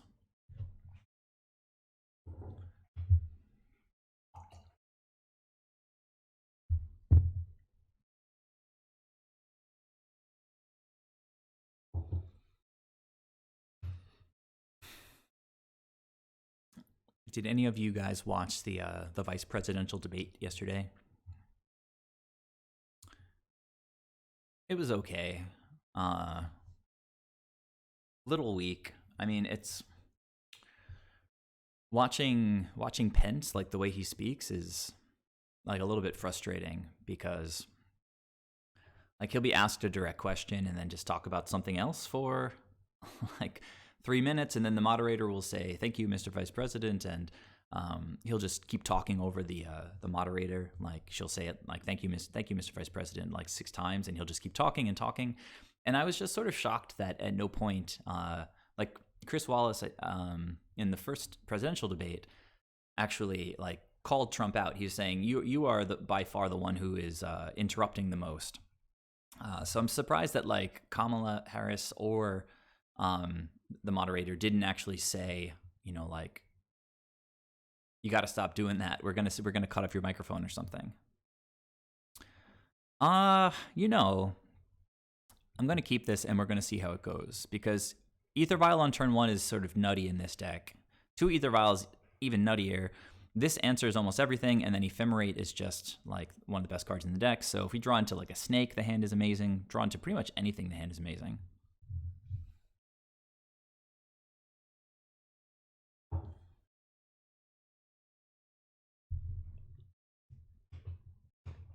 So be a little bit careful on the clock from the get-go because you guys know the deck does take a while to play.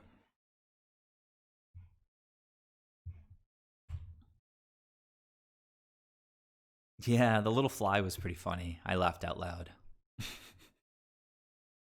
That thing just like camped out. It was just like super happy just to chill there for a little while.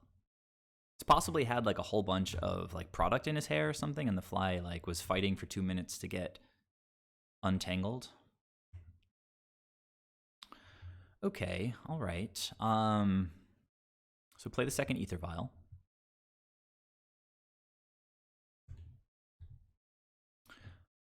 So this lines up really well if this blue-white deck is going for Teferi. But looks like just opt for now. We could just play our 3-drop for no value.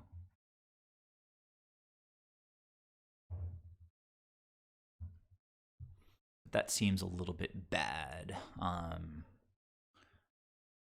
Just play a fetch land, pass the turn. This does seem like a good keep now that I see like what the matchup is. Opponent could totally just bounce the first Ether Vial here, but again, that is typically kind of a sketchy move because I can just vial in a 2-drop and kill Teferi immediately, because the opponent does get to replace their card. Interesting what they... Alright, so they're going for like Archmage's Charm, I guess? Oh, they can gain control of my Ether Vial. That's always fun, but... Usually it's like the least potent use of their Archmage's Charm. So get green blue here, I guess. Nah, I don't know. Yeah, Temple Garden.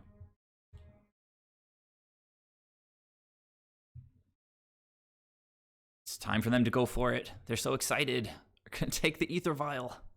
You got it, opponent. Well done.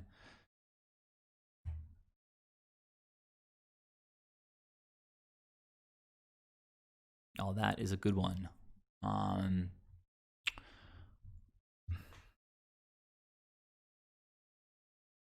So now I think I just have to blow up my other Ether Vial for now.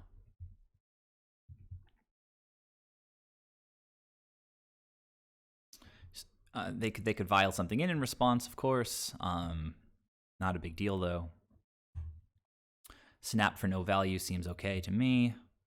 They have nothing. All right, so just bluffing it, pretty stupid. All right.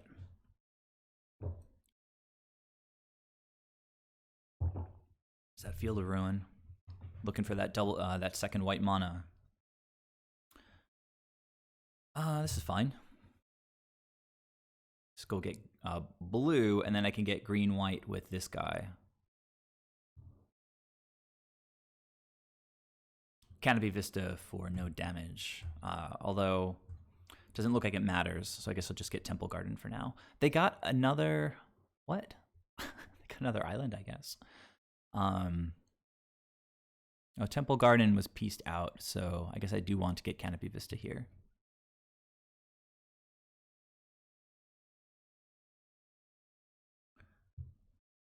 If opponent uses that mana, I'm just snapping this Eladamri's Call off, and we should be good to go.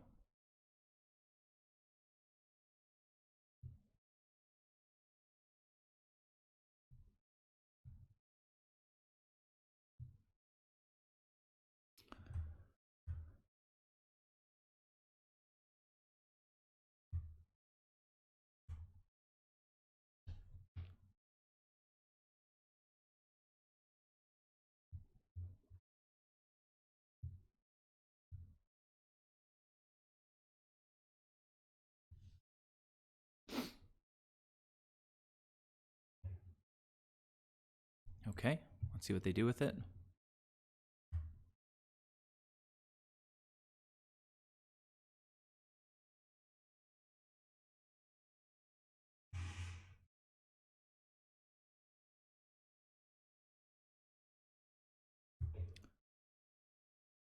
I'm still not running this into any counter magic. Just gonna keep holding on to it for the time being. Green blue. Green green blue blue white white. Probably want some more white.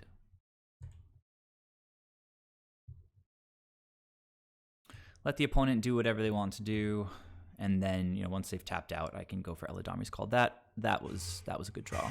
Okay.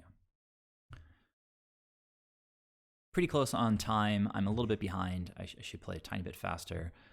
So I can Ephemerate here if I want to. It doesn't really get any value, but it does save my creature. They go, if they want to fight over it, seems... Now this is going to give them a 1/1. Do I care about that? I'm going to get a 1/1 either way. I think I'd rather just keep my creature on the board. If they fight over this, then... let's see.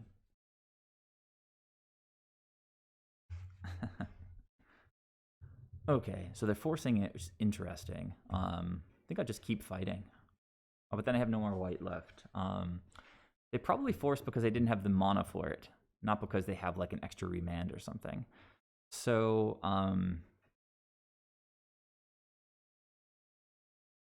yeah, just gonna Ephemerate again. Seems good. All right, so they get their 1/1. And... oh, I get the 1/1 because it was mine. That's so cool. I love it. I was wondering about that, actually. All right. Bishark, I have a guest who is doing some touch-ups on my bathroom, so...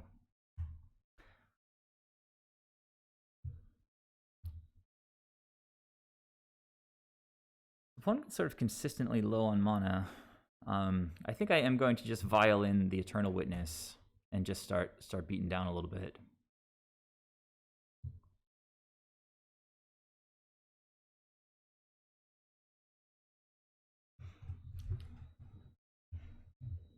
Actually, you know what? They're almost certainly like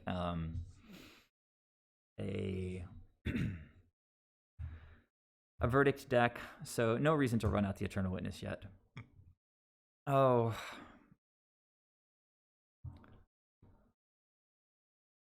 I guess there is a reason, huh? Should have done it, so I wasn't going to attack anyway, so...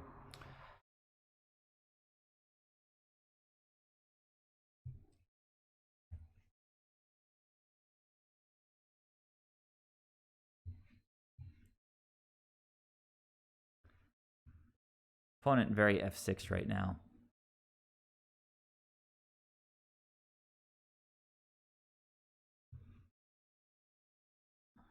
Which means I could go get, like, Uro. I think that seems pretty good, actually. I think I will do that right now. I know, they're very tapped out, so why don't I just go and get a land here first?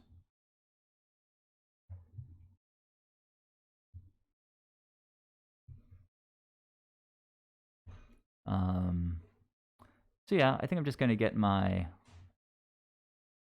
value guy here.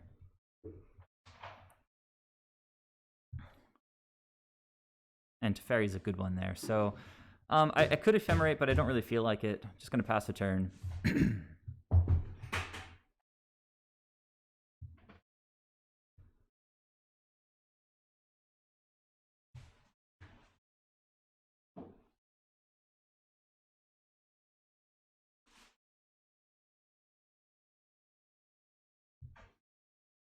Opponent thinking carefully. Opting first. I'll tell you what they do with their scry. They put it on the bottom. Passing the turn with Colonnade up. I can attack and then Ephemerate whatever they... Unfortunately, Skyclave can't kill Colonnade.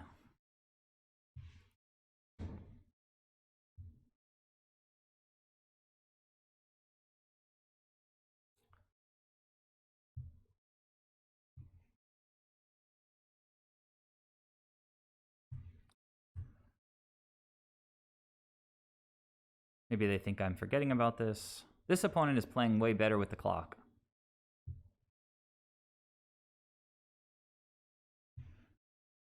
Than my previous opponent. Okay, making a shark.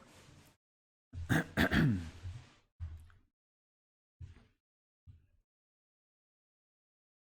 going to Ephemerate, and if they have removal or a counterspell, that's just fine. I get to Fairy down.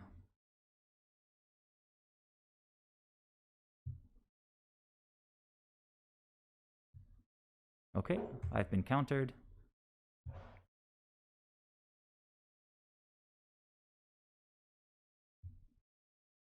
So definitely more important to get to Fairy down here.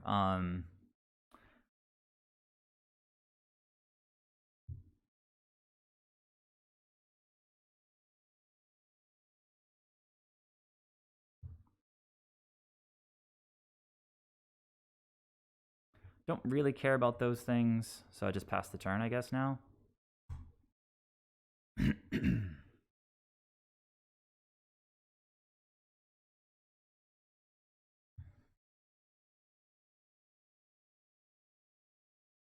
So now if they play a Jace, I can just Violin Skyclave Apparition to kill it.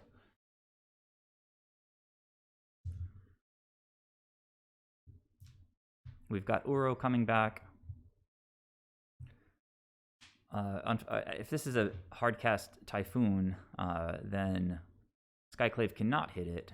We've got a Eladamri's Call in the graveyard, though. If we could go get...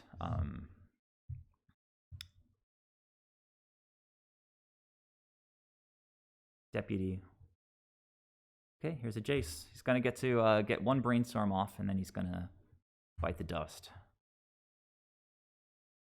So Skyclave definitely pulling its weight in this league so far.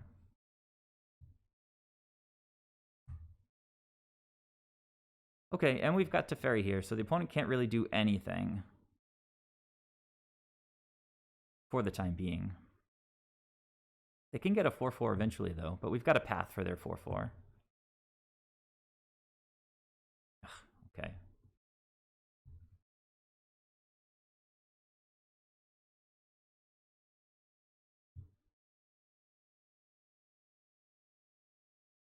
Usually if I can stay within a minute and a half or 2 minutes of a control deck, usually feel pretty good about that.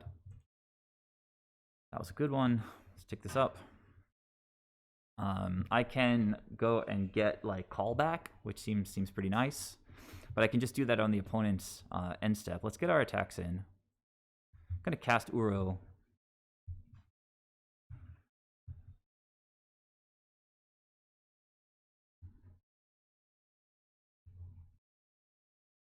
Land. Okay. That was a good one.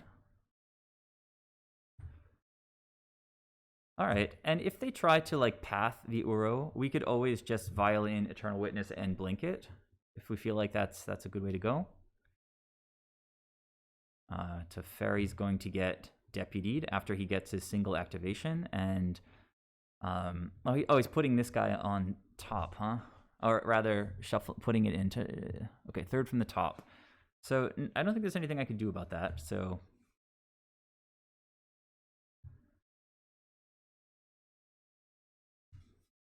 Okay, I think this is a spot where I would like to get Ephemerate back and Ephemerate the Uro.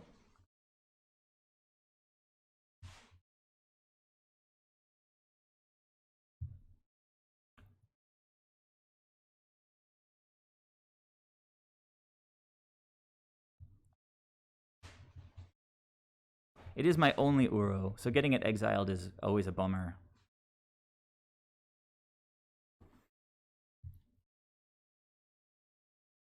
That was a nice draw. Okay.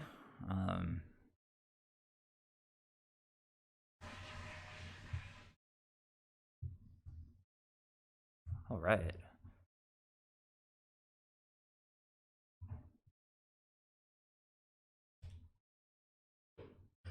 Oh, I said no to the first Ether Vial. That was pretty dumb. Yeah, we'll just go Eternal Witness for now.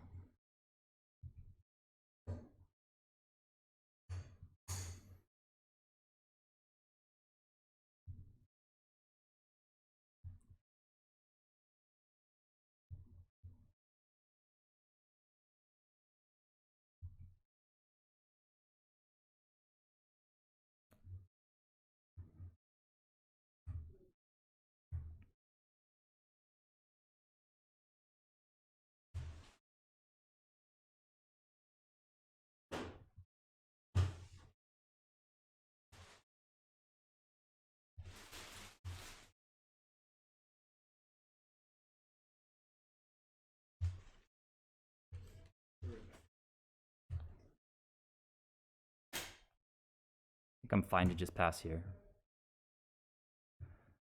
Well, these turns have taken some time.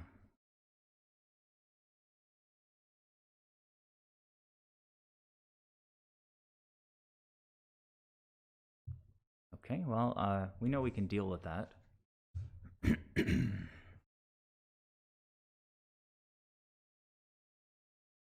It's kind of like a prison deck. It's definitely in the mid-range sort of style. We've got Teferi down, so as soon as the opponent passes the turn, we can start doing nasty things. We've got 1, 2, 3, 4, 5. Getting Eternal Witness down. Okay, so returning this to my hand, it looks like they're tapped out, so I think this is just lethal here.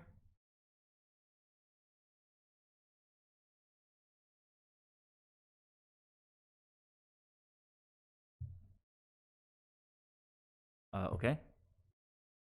Okay, opponent scoops. Very nice.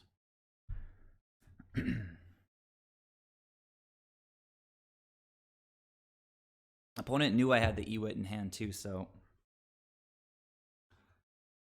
A little bit weird.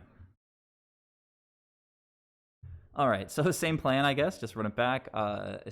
Shark Typhoon. So I guess night is, and they also have those Thassa's whatevers, so I can blow up the Thassa's whatevers.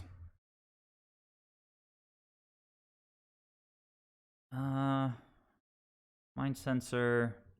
We took out all the paths. We thought about adding in a Winds of Abandon, but I don't really care. Don't really care for that, I don't think.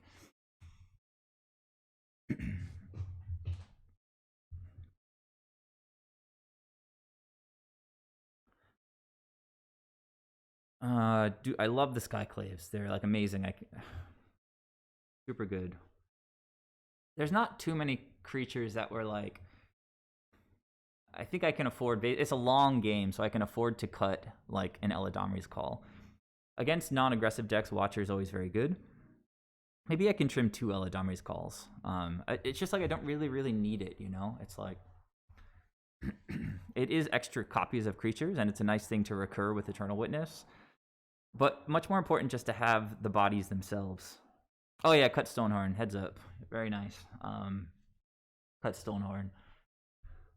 So now, yeah, it's starting to feel very tight. If the opponent brings in like Monastery Mentor, I'd feel pretty bad for cutting all my paths, but we've got other ways to deal with like a thing like Monastery Mentor. So I think I'm fine. So I'm gonna run it like this. Welcome to the stream, everybody. Thanks a lot for joining me this Thursday afternoon. It's a beautiful day outside. I'm inside playing Magic.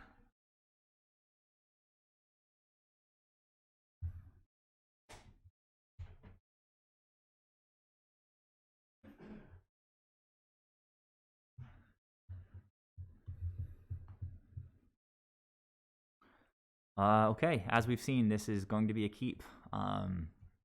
If I get blown out by a Force of Negation turn 1, it would really stink, but we'll have to see how it goes.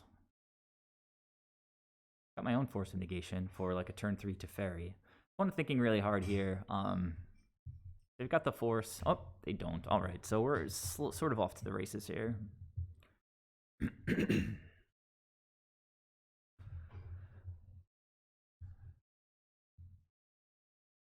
Pulling a little closer on time again, getting within 2 minutes. Opponent currently without white mana. We might want to be careful about getting non-basics because Field of Ruin is one of the ways that they can get their colors going.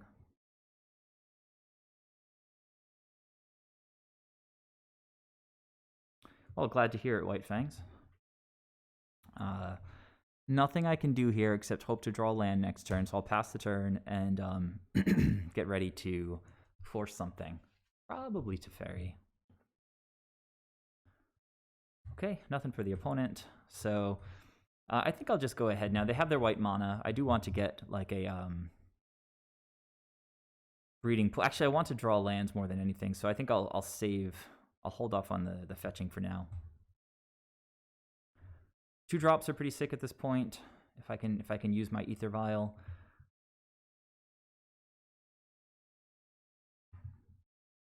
Okay, there we go. Excuse me. So I think I'm still just passing the turn. Just hold up Hardcast Force. Just start vialing things in. Opponent doesn't have Archmage's Charm here, so we'll see what they go for.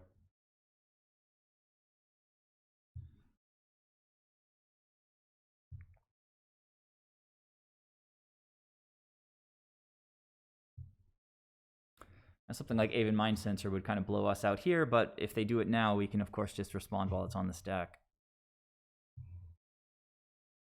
One in the tank on my end step. I'm gonna take this thing off. Ugh. Okay, nothing from them. Okay, and I guess I'm going to go for these fetches here. So yeah, I'm just going to get all of my non-basics. Get green-blue tapped.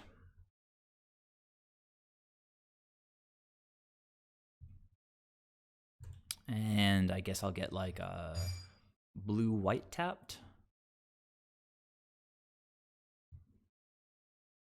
No Aven Mind Sensor. Okay,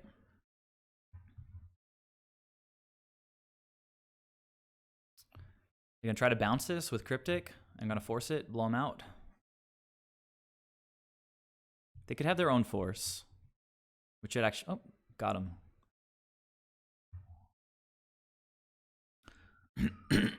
All right, so I think I just want to pass here, I guess. I could play my land if I draw a card with Uro. But if they play Jace, if they play any Planeswalker, I can just Skyap it later. Just go Uro. I'd like to hit my land drops. Actually, Uro lets me do it on their turn too, right? So that was probably unnecessary, but get him in the graveyard and hopefully escape him soon. Yeah, I didn't need to do that right now.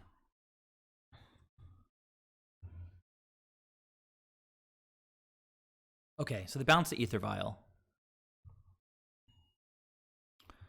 I think I lead on to Teferi because I have nothing else to do. Teferi, and then hopefully draw land, taking him down. They have a Colonnade, so they could attack him down the next turn.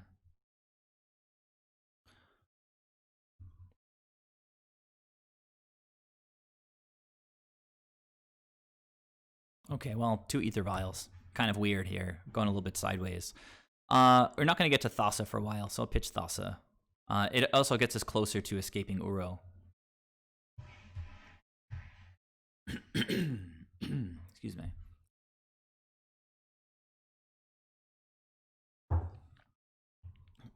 So if Teferi stays on the battlefield, I can just, well, either way, like if he's going to attack him down with Colonnade, he's tapping out for that. I can play 2 Ether Vials next turn. Man, we're getting super jammed up here. And it's so funny how afraid they have to be of Teferi. And, you know, it's reasonable. Okay, well, we drew a land. Doesn't matter too much here.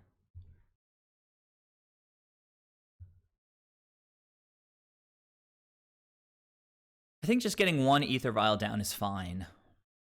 Unless they force it, which it seems like they're thinking about which blue card to pitch, which would be pretty nice, because then, oh, they're not doing it. So now, now, like, the world is my oyster. I can kind of do just about anything. I think I'll just go for, do need another green source. So go, like, green-white here. And I'll just try to get Ashiok down, I think. If the opponent has a, like, a dispute or a force...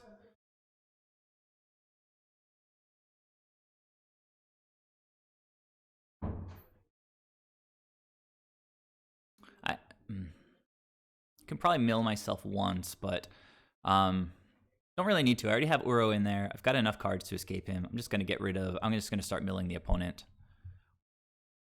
Okay. Seems pretty good. We hit another Cryptic Command. That's like the only sort of real meaningful thing that we hit. Okay. So my graveyard is...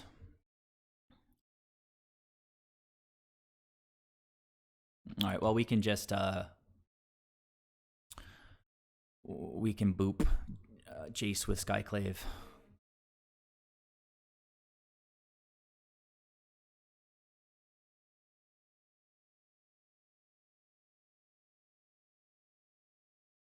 I could ephemerate him in response, but I don't really care about my graveyard too much right now.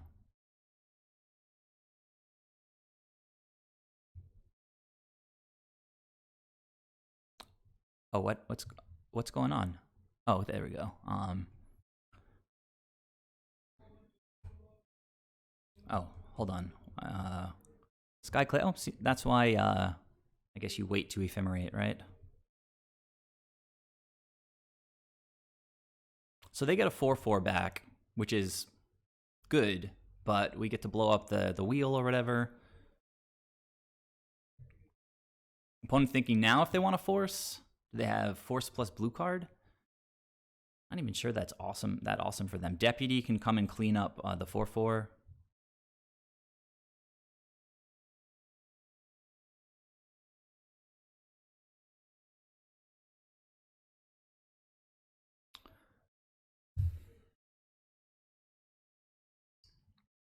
Maybe like they have Force and Jace in hand or something.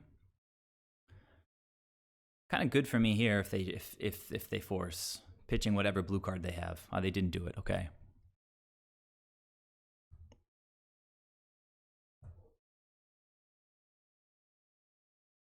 Okay. So graveyard reestablished. Ether Vial looks like it's going to resolve. This thing, if they attack Ashiok, I'm not blocking anyway. So let's go ahead and just mill them a little bit more. See what we can hit. A Terminus. That's pretty cool. And yeah, we're done. Pass the turn.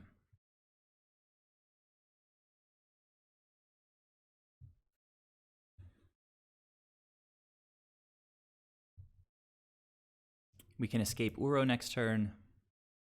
Opponent might want to try to counter that.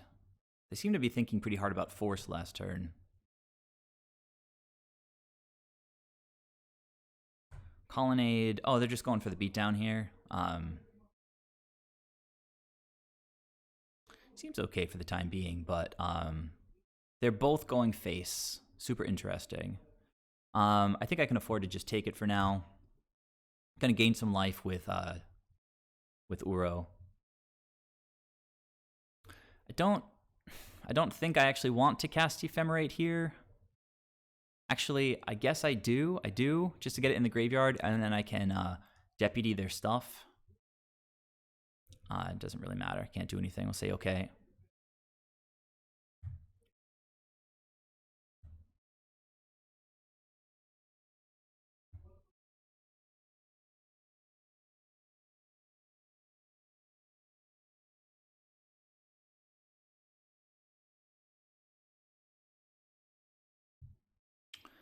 So, I mean, this is a little tricky. I don't think I'm just dead next turn yet. So, I think I just want to try casting. Well, no, because I can't. No, I need to deal with these things now. So it's either cast Uro or cast Deputy. I don't really care that Soulherder just grows 2 more. Let's go ahead and start by milling the opponent.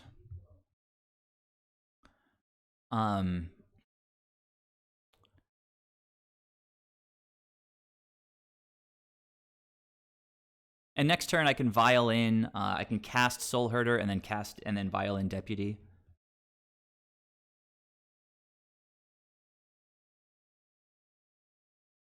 Opponent thinking. So now I think I'm going to go like this. I actually don't want any more Ether Vial triggers. So let's just cast Uro for now. Try to get whatever counter spells they have out of their hand. Nope. 1, 2, 3, 4, and 5. Let's go.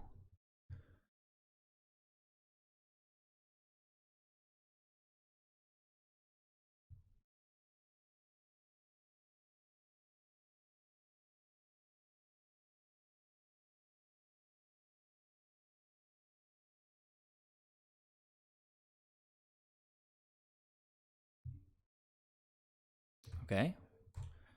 So, yeah. Let's pass the turn. I'm sort of happy at this point to trade with the illusion. This illusion is going to get in for 8, I imagine, this way. Go down to 1. It's sort of okay. They don't have any direct damage, other than I guess the colonnade is kind of difficult to deal with, right? So I need some flying snakes, I guess.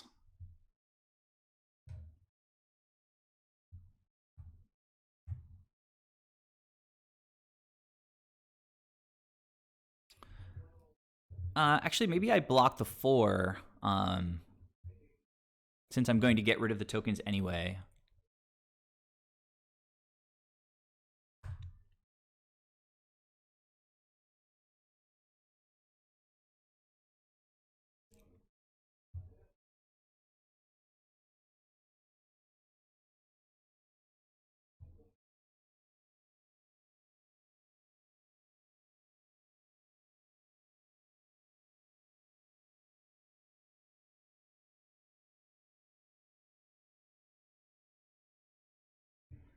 But I am just dead to the Celestial Colonnade, which is frustrating.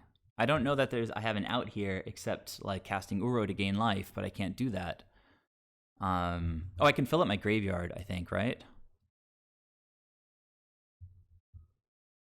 Oh, there we go. Fill up my graveyard like that.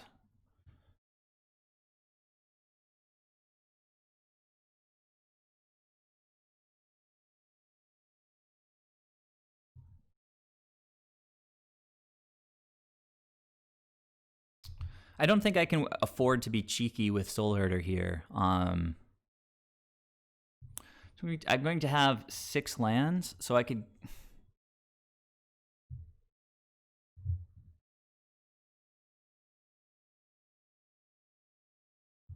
I need to cast and resolve Uro here, so.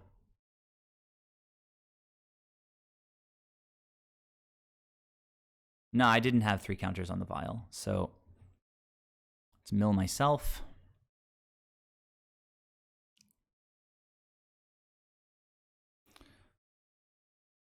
Trying to play fast.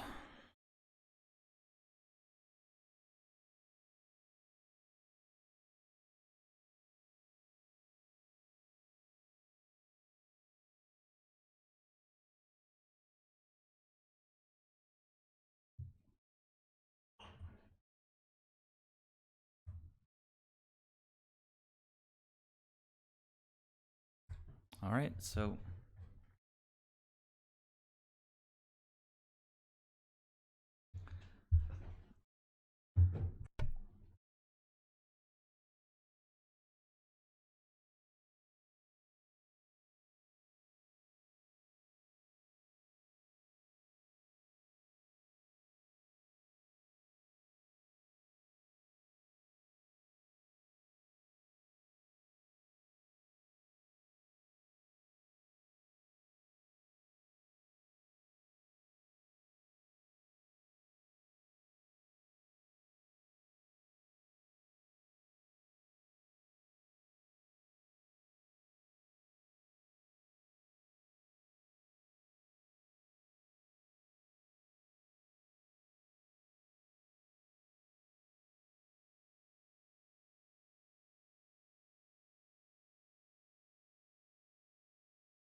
sorry guys.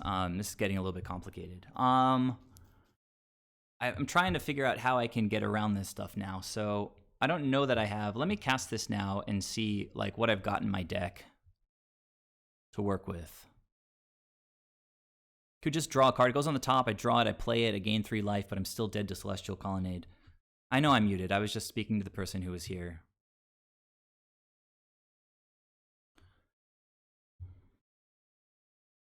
Is this person finally going to cast the force that they've been holding?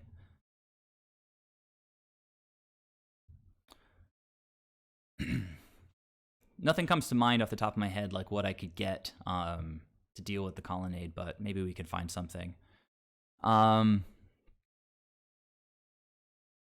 Knight just gains me life. That might be the best option at this point.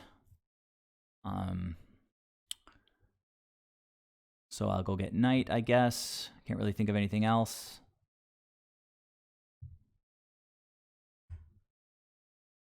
I go top.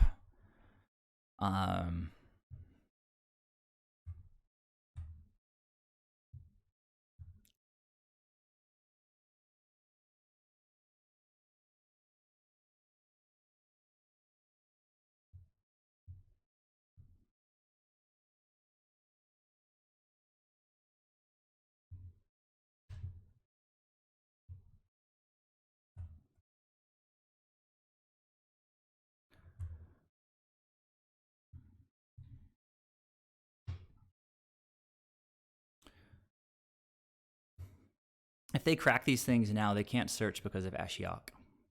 Is this a Supreme Verdict or something? Okay, any order is fine.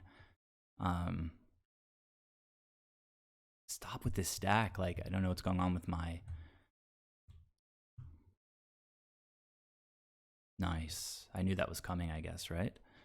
So why don't I actually try to just cast and escape Uro? Can't do that just yet. And getting to Fairy Down seems awesome, so...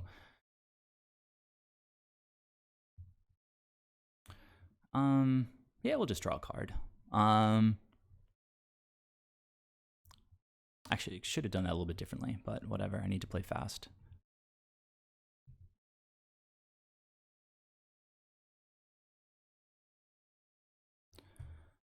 All right, so next turn we've got that coming. I still don't think I don't want to put the Ether Vial down. I don't want to take Ashiok down.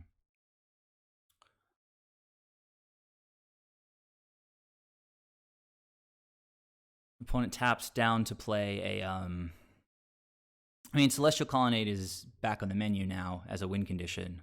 I can't kill it because it doesn't kill lands.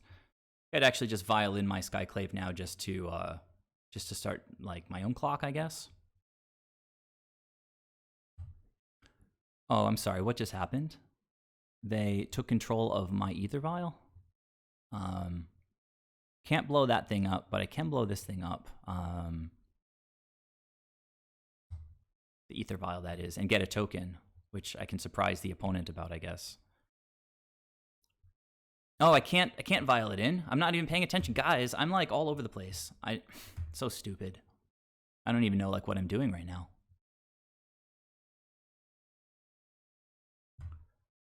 I just between the mask and the guy who was in here, like, don't have a third blue land, which is ridiculous.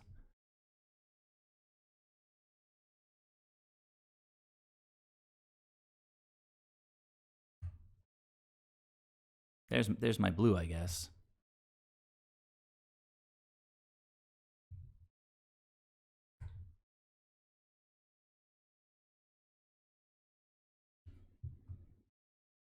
Yeah, I'm like barely focusing on all the details of this game right now. I need to get my head in the game.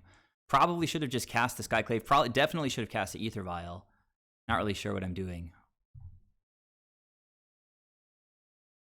Opponent can Mystic Sanctuary, I guess, to put like Archmage's Charm on top if they want to. Oh, yep, Ashiok got him. I love it.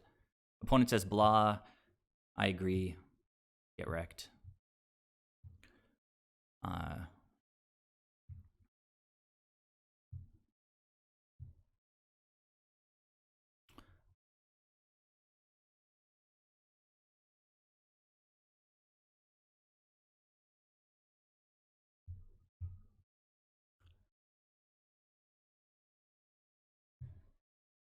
Oh, all right. Well, Veil would have been, I guess, cool here, really cool here, but I had no extra green mana. Okay, opponent down to 2 cards. Let's play quick. At least we're not dealing with all these Ether Vial triggers. I'm getting super low on the clock.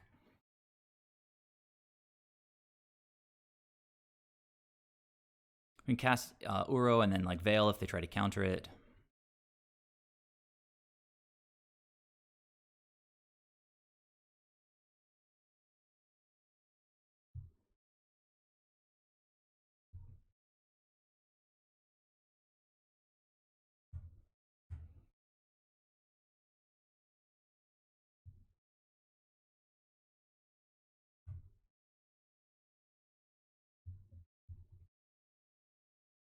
Come on, give me something to Veil. They don't do it, so.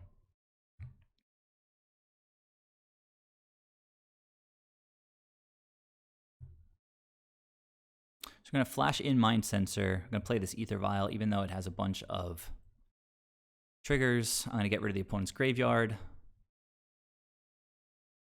Realize that may have been poor, but I can flash in Mind Sensor if they use these fields. They can't respond because I've got Teferi down.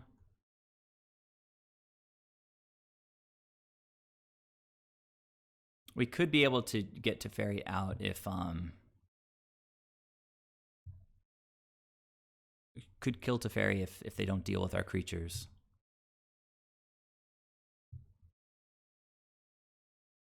Shark Typhoon. Well, we can blow that up.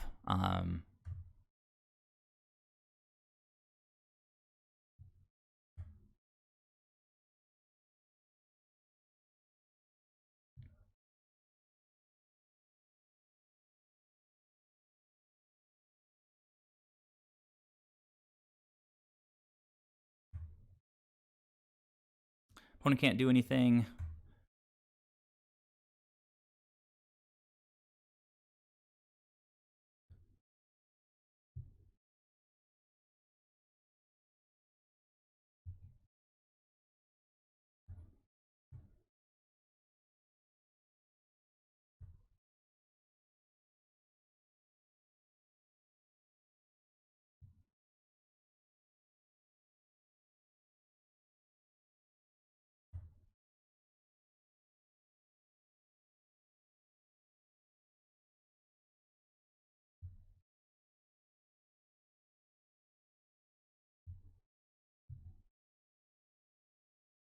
If they Terminus now, we will get back like a 1/1 from Ether Vial. I'll also fill up the graveyard for Uro.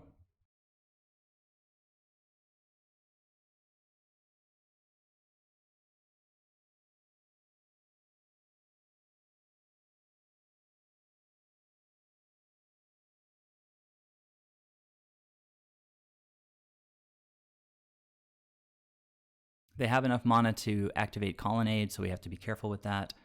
They just drew a card.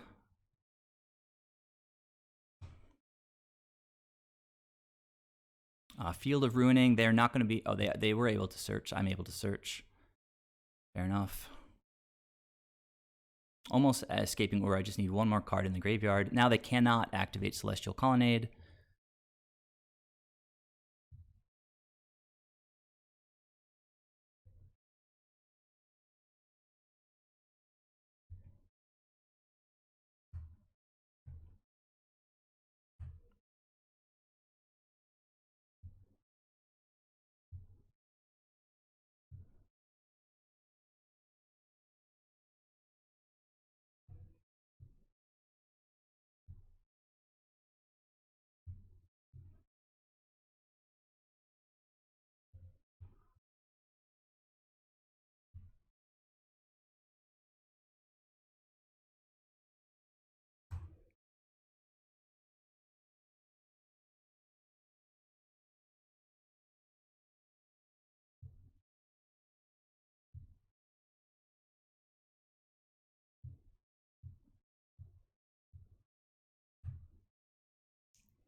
Can't do anything, opponent.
Opponent's got 7 cards in their deck.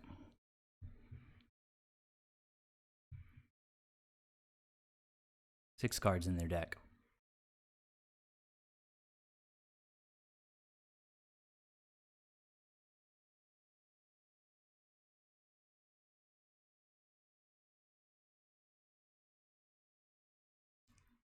All right, yes.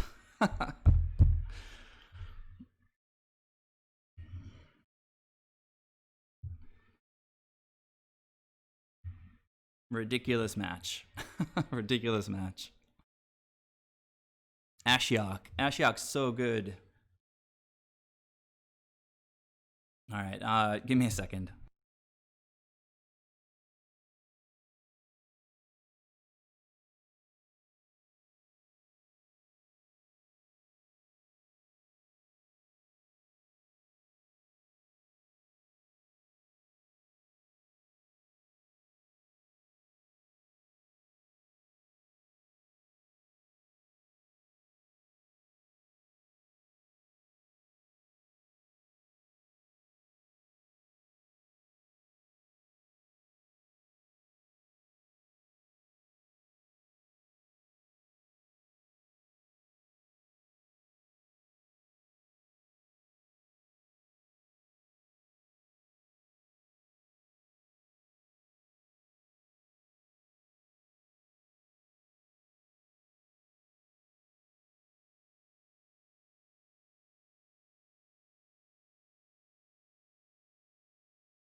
Hey guys, so White Fang, sorry I missed you there.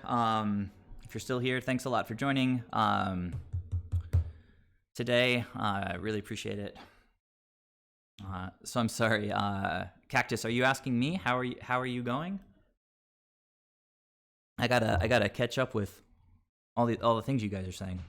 So who would have thought that Knight of Autumn ephemerating to gain life would have won against Control, but it did. Oh, you finished 4-1. Nice. I am 3-0 right now, somewhat surprisingly. I was really battling the clock here. We just have so many more game actions than the opponent has, I think. So it's really hard to keep up when the opponent's playing efficiently, and the only thing they have to do each turn is basically like play a land and say go. Like for me, I have to think about combat, when I want to ephemerate, all this different stuff. So just stop and think for a second about what actually did a lot of work that game. Oh, that's funny. So Teferi obviously amazing. Opponents got 5 or 6 cards, like when they scooped, I guess 6 here. Could have a good number of counter spells in their hands, not really doing anything. So Teferi, excellent. Actually, Ashiok, like a really clutch, like secondary win condition, because if the opponent drew like a Terminus or a Supreme Verdict, I would have had some creatures to redeploy. Obviously, I could play Uro, but I'm really just racing the clock. If they could keep tapping my team down, get through my combat a few turns, nothing they can do against Ashiok just milling them. So pretty solid.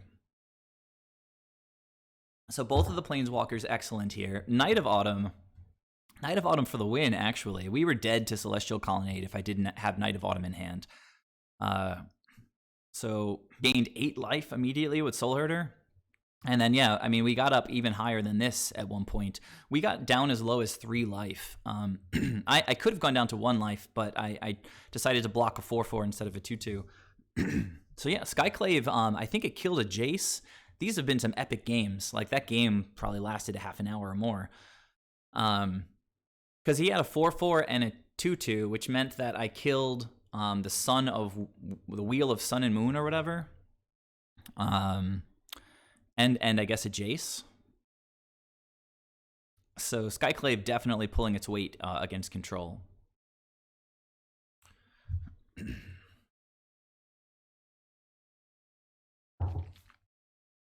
All right, I guess we're going to keep it rolling. I love seeing M. Hayashi up here. Like, somehow he just consistently dominating everybody.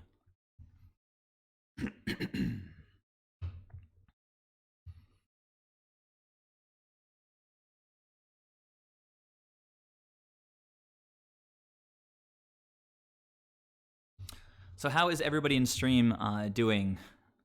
I was pretty focused there, and also I had this guy fixing my bathroom, and when he was in there, I had to go to my basement to actually use the bathroom in the middle of the match.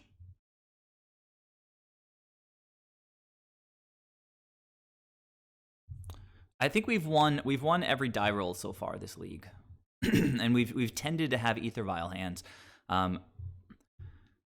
So close. Oh, it's Obosh. All right, so it's actually good to know that we might want to mulligan to some removal. But with 0 lands, we'd be mulliganing anyway. Well, there's some removal. Opponent starting with 7. Stonehorn is excellent against these kinds of aggressive decks. We could bottom the Force, play tap Temple Guard and say go. I mean, it's a weird hand. I kind of want to mulligan to Ether Vial, or at least something better than this. I mean, I can if they don't do anything crazy, I can turn 2 call, but then I'm not really. What am I even getting? I'm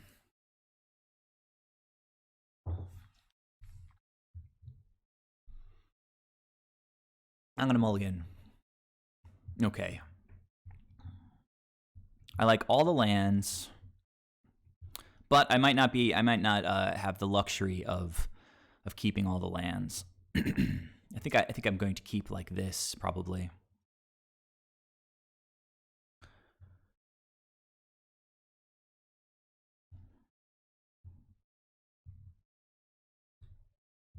Gonna be a while till we get Death Touch online.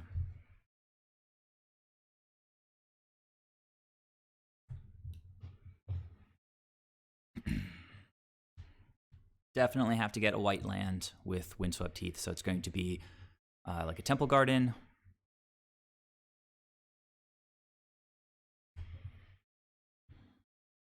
Although, I don't know. Maybe I just get green for now and just hope that we draw something good with...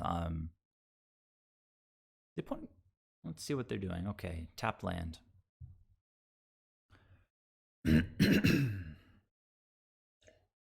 You just need blue and green. In this deck, we have Eladamri's Call. So Hallowed Fountain plus Forest is better than Temple Garden plus Island, because you can't use Island to cast Eladamri's Call. Opponents already played their land drop, so I think I'm just going to go get basic green for now. Try to save a little bit of life. But I really need double white for this, so maybe that's too greedy. Yeah, I need to get Temple Garden. Kind of sucks. And I'm taking this one from Swiftspear, and potentially more if they have like a mutagenic growth. Come on, land. Let's go. Let's go. You can do it. Path, I won't complain about.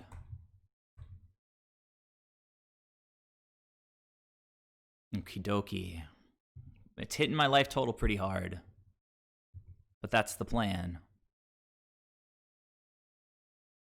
You know, I could path and then call for like Soulherder or something.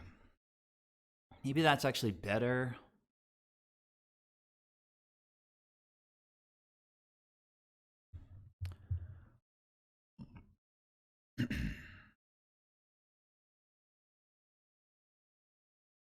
Path and then call. I would be calling for my second Skyclave Apparition, I think. Obosh is like a million drop, right? So that's only going to get hit by Path. Another way to go is just Teferi, bounce Soulscar, absorb an attack from Swiftspear, draw an extra card off Teferi.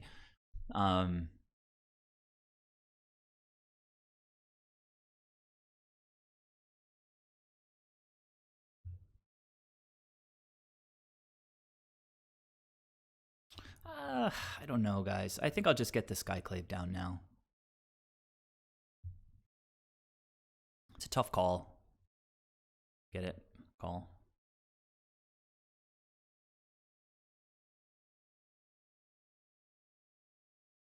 I kill a Soulscar Mage. If this thing survives, then obviously Ephemerate's going to be an excellent top deck. I'm not blocking here, so I'm just going to attack.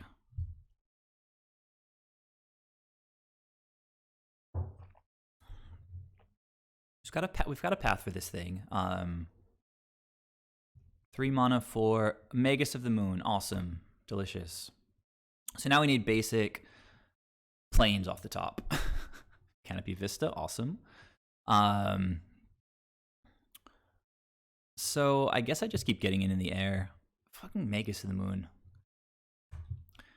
So first game first match, or I guess, I don't know, one of the few games I'm losing in this round is going to be because of like land hate cheese. I mean, it's a thing. It's a thing. But I think I have two basics of each color. So, I mean, obviously just white is the best off the top here. I've got 2 in the deck. Flame slashing this thing. Okay, all right. I think we're just out of this one, guys. Now that we got cheesed out of game 1, I'll know what I'm playing against in game 2. I totally forgot about Magus. It's been a while since green. I don't think that this hurts us too much as long as we know what we're playing against. But I think it's fine for me to just scoop here. Yeah, that's fine. Potentially a touch premature, but I'm fine just moving on. I could have Traded with the illusion, taken some number of points of damage, and lived another turn. Draw a basic, try to kill Magus, but then I'm still taking damage. They're getting closer to Obosh as I ramp them with Path. Worship is a home run. Night of Autumn, if they're playing... Well, it gains life if nothing else, right? I don't think Force is very relevant at all. Path, super relevant. All of the removal is excellent. Auriok is excellent. Aether Gust is excellent.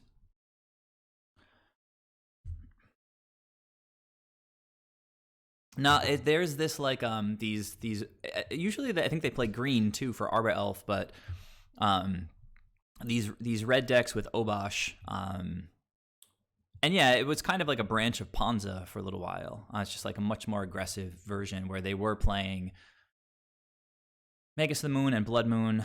All right, so Watcher, bad in the aggressive matchups. Thassa is too clunky. These are awesome. Obviously, Aetherfall is excellent. We did mulligan to 5 in that game. I think Teferi's good, but not like critical. I can trim at least one Teferi, maybe both Teferis. It's just pretty slow. I'll get rid of the Teferis. Uro for the life gain seems pretty awesome. If they're not on green for Klothys, we should be like clear to go nuts with Uro. I mean, Deputy dies to Flame Slash, which they were main decking. Also dies to Lightning Bolt and stuff. It does slow them down, but I think I can probably afford to cut Deputy. And I'll run it back like that, and we'll see how it goes. Hopefully we don't have to mulligan to 5 again. I think my mulligans were my mulligan was correct in that game. The hand, the mulligan to 6 didn't really do anything. It was like a turn 2 Eladamri's off 2 Shocklands.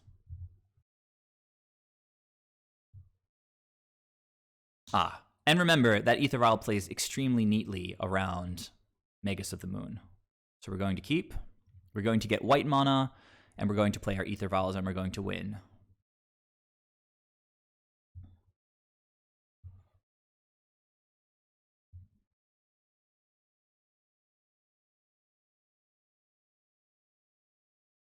I said, oh, I can't get white yet. Can't get white yet, which is okay, right? Do I want to leave up... Maybe I get green-white anyway, just so I can path like a Magus of the Moon if it does show up, if I feel like it. I feel like getting the white mana here is important enough to do this, and I've got the removal for the Magus, so I'll just go get Temple Garden. And we can cast our second Aether Vial next turn anyway.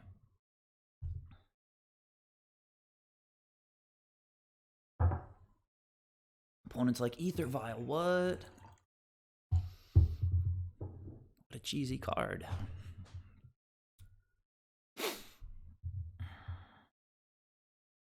Checkmate, opponent. Land, please. Land, please. All right, we're taking a bit of damage this turn. Totally fine. Totally fine. We've got lots and lots and lots of lands in the deck.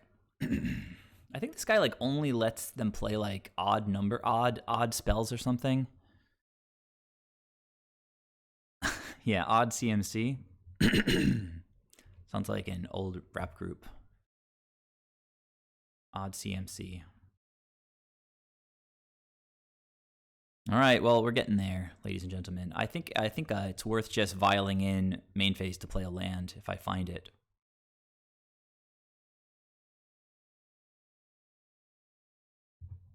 And if they try to remove, I might just path my own creature in response. Just getting down the Coatl is fine here.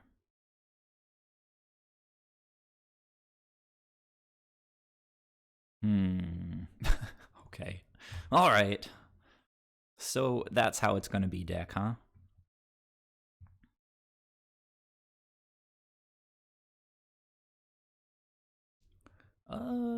Magus of the Moon.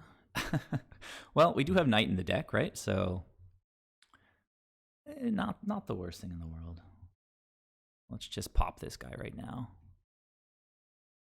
Peace. Basic planes, still pretty hot off the top of the deck. Misty, unfortunately, out of the graveyard, just a little bit too late behind the Blood Moon.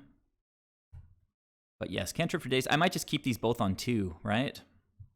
Seems like the correct thing to do.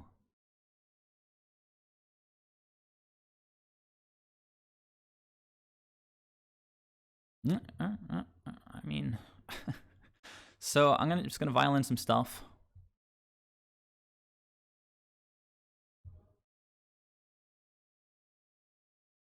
Basic land, Soulherder. Oh, that's a good one. So I played my land. It could have been. It absolutely could have been. Honestly, it probably was. To be fair, I think I just sort of like shut down for a second there. So I played my land at this point. If I wanted to violin the Coatl, I should have done it already, but I'm just going to play it slightly around, like a board wipe.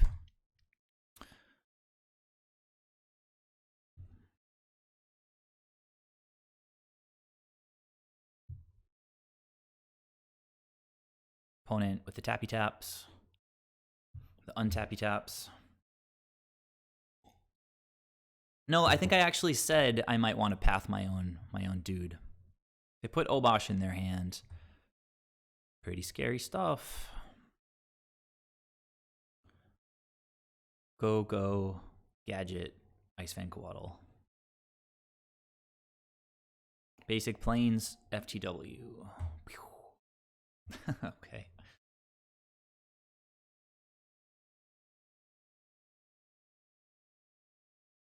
I think I have to keep one of these on 2, as annoying as it is. Hey! Hey, look at you. Forgot about you. Why don't I go ahead and get in for some beats here?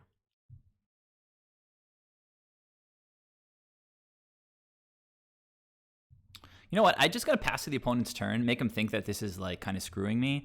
Then I'll Skyclave the Blood Moon and Celestial Purge their Obosh when they play it.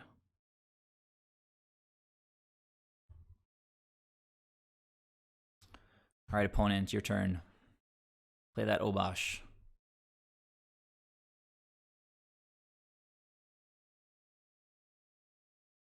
Tap, tap, tap, tap, tap. Yeah.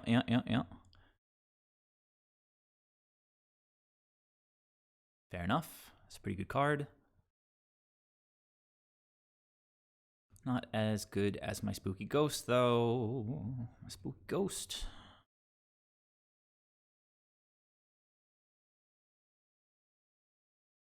Boom. Extra bloody Blood Moon now. Maybe I just Ether Gust this thing. I don't know. Whatever. I'm just gonna purge it. I don't care.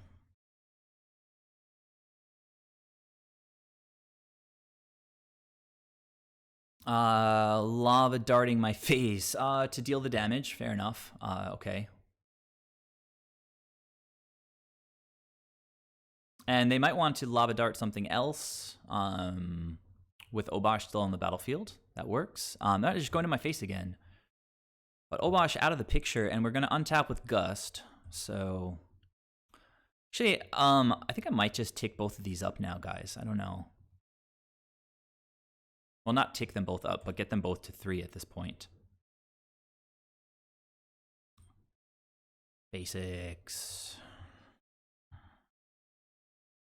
They're gonna untap with maybe a bunch of like burn to my face. That's a little scary.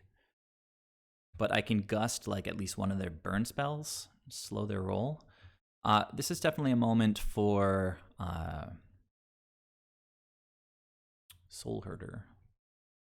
And I think I don't really want to lose the life if I don't have to. So I'll just chill on that for the moment, and I'll blink this Coiling Oracle.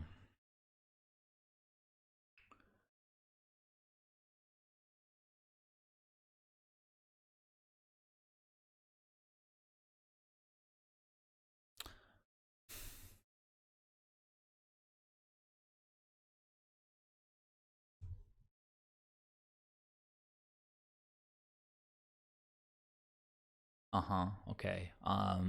It's got another Coiling Oracle. Okay. Opponent untaps with a bazillion mana. Flame / Aruni. I guess I just say no to that, like with Ether Gust, or just let it resolve. Like, it's not the end of the world, right? And I can just Eternal Witness it back, so that's fine. That goes. Starting off with the low impact spells, maybe they're going to tap 4 mana now. What do I have in my graveyard? Just a bunch of removal, right? And the Soulherder, obviously. So once again, I can just get that. I can just get it back from the graveyard if I feel like it at some point. And I can just path their token right now. So this is fine. Once again, just gonna let things resolve.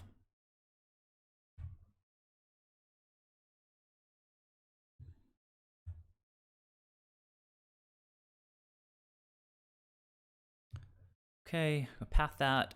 I think I'm going to Eternal Witness back Soulherder. It's just such a good card. And I will crack my land now.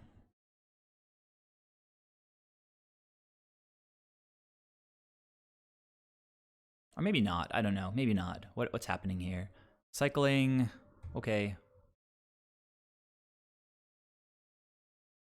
Okay. It's nice to play against decks that are not like as well, matchups that don't take as long as the control decks that I've been facing in this league. All right, so 2-turn clock from here. We're gonna leave up Gust. I'm gonna put Soulherder back down.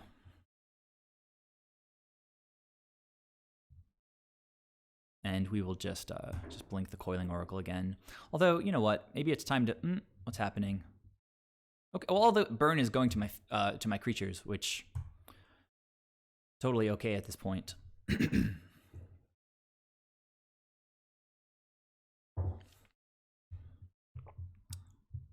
Alright, we're gonna Gust something good. Light up the stage. I mean, you should let that resolve. That doesn't do anything. Other cards do things, so that'll resolve. And now Gust is pretty good. Opponent just has to hope that I don't have another creature here. So they're down to 1 card now, and obviously they're prioritizing living over casting one of these spells. So the time to Gust is now.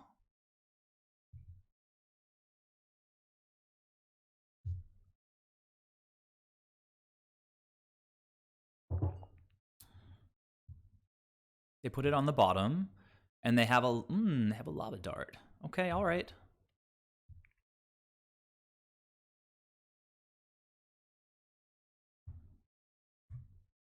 So Soulherder not the best now since they have lava dart, but I'll just put an Eternal Witness on the battlefield. Just present more damage. And then maybe just get another Eternal Witness that can get Skyclave. Opponent just scoops. I mean, they're not dead here, but they don't love it, I guess.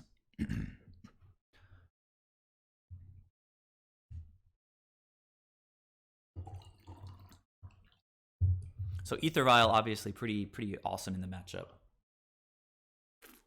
I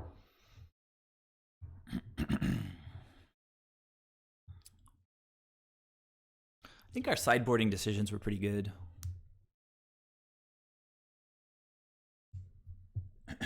Excuse me, a little bit of a cough. It's really nice outside. All right, so let's run it back. Let's get those basics. Let's get those Ether Vials. Let's get that removal. Hit our land drops. Play some snakes. Dodge the lava darts.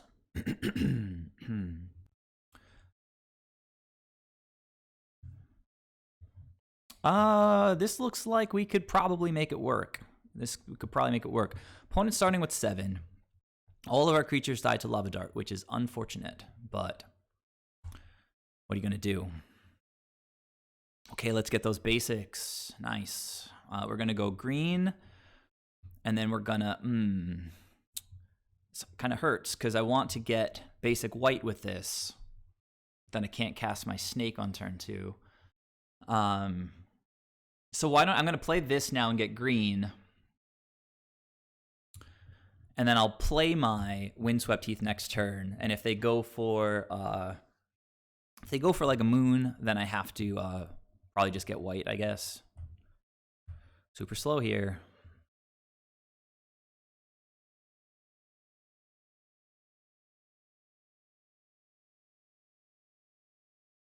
Obviously, double white important to cast Winds of Abandon.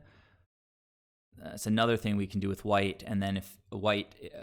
man, okay. Pass the turn.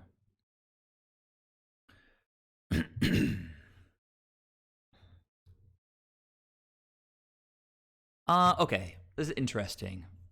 It is going to hurt me. I can go get green, and then I can cast all my snakes and Eternal Witness.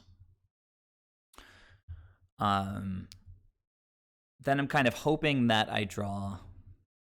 If I get white, then I'm one land away from... One basic planes away. I can get white, Eladamri's Call, and then... Oh, then I can just... All right, I'm going to get white here, and then I'm just going to get Knight right now. That's awesome.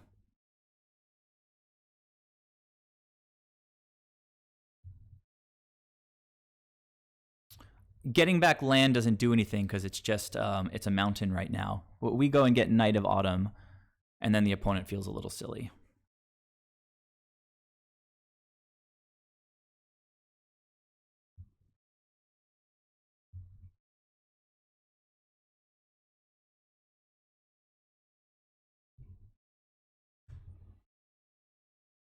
All right, colors online.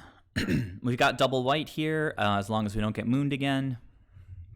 I'd love to draw some removal, but we've got a Gust, and that's sort of a start. An Ephemerate would be nice. Skyclave.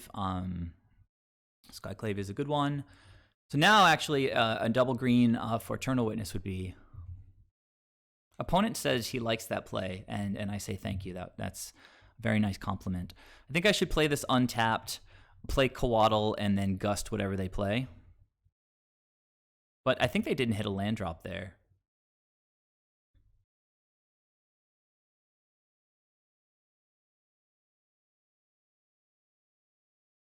Swiftspear. Okay. Well, let's see if they go in on the prowess. And then we can Gust it, right? Maybe even get them to cast the Lava Dart to ping one of my Coatls. Okay, another Lava Dart. Cool. Getting him out of the hand. Of course, I could Gust this if I felt like it, but I don't feel like it. Yeah, that didn't really matter. So let's go ahead and Gust this thing. Now, if I draw another white, man, I've got like Skyclave plus Ephemerate. Pretty good. They went top with their Swiftspear, and they're missing their land drops, which is pretty good.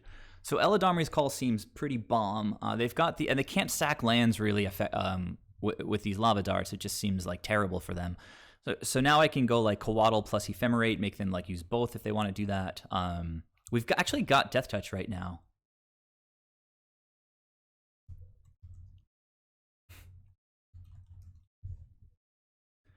All right, so they drew the Swiftspear.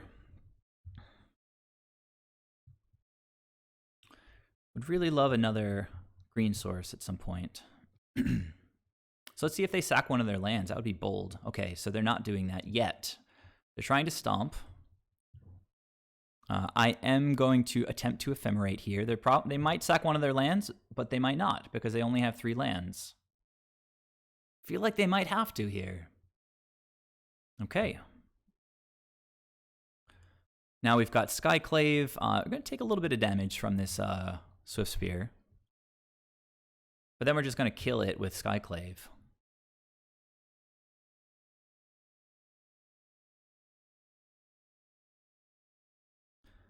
All right, so as I said, just going to kill it with Skyclave. No fancy stuff.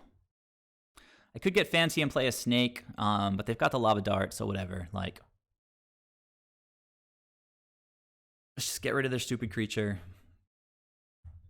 As soon as we draw a forest, we can get Eternal Witness going with like a Ephemerate.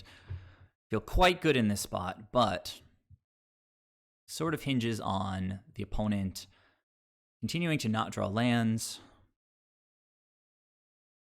Are we getting stomped again? Okay, we're getting stomped again. They get a 1-drop. I mean a 1/1. Not the end of the world. They're treading water. We're doing pretty well over here, but need to hit a land at some point. Ether Vial is even better than a land, I think. So, opponent, please continue to not draw lands. Let me stay in this.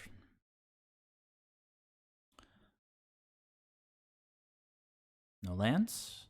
I'm not drawing lands either, so it's not like it's unfair. Okay, they 3 mana to get this thing down. So I'm just going to Ghost Block here, dig deep into the deck. Oh, they're going for that from the graveyard right now? That seems overly aggressive. Opponent, what are you doing? Man, can't catch a break here, and you really want that land. All right, we'll take the 1.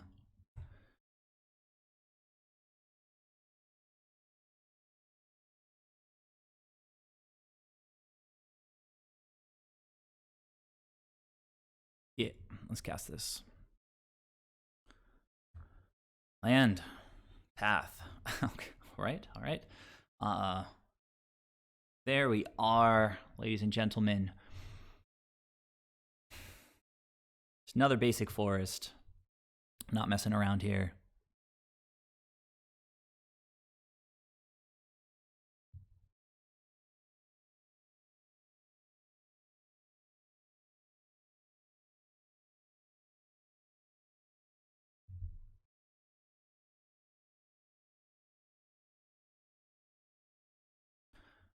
Opponent says no way I win this, but I don't know. This is gonna ping me if I target it with anything, right? So I feel like I go for the Ephemerate block, and then if they have the removal, then I'll do the path, I guess. You know I have the Ephemerate. Firebolt. I guess it makes them get 2 things out of their hand. Yeah, fair enough. Yeah, that's going to resolve. So I got my Death Touch. Actually, I'm just going to trade this Death Touch for the Bone Crusher if they get in.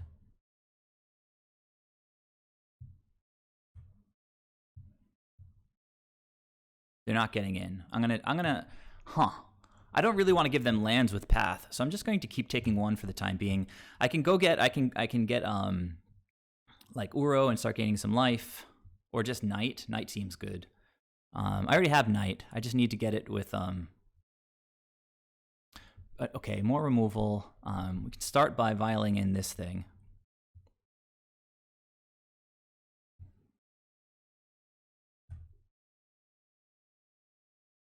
That was a good one, because now I can go get Stonehorn.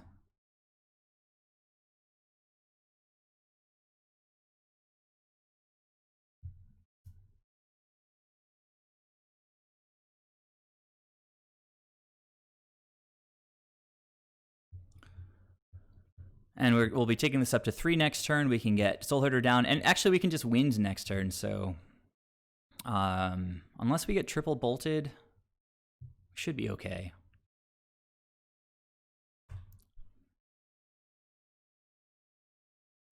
I do need to be careful about my life total, though. Like, I'd love to gain some life. Feeling a little bit sketchy about that.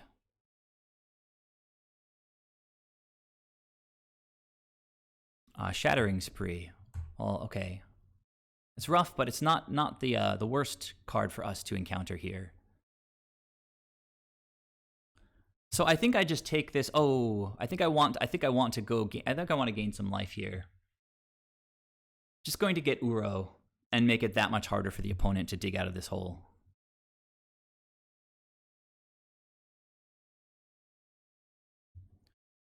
Like, I don't think them attacking next turn is that big of a deal. Opponent saying what about Uro? I'm a Bant value deck. Opponent says what?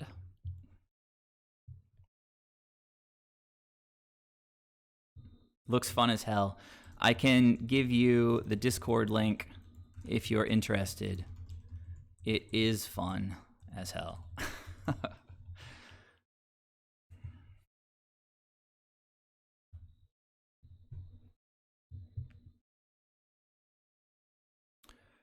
Opponent's stuck on the 2 lands. I'm going to say no. Let him go to the graveyard.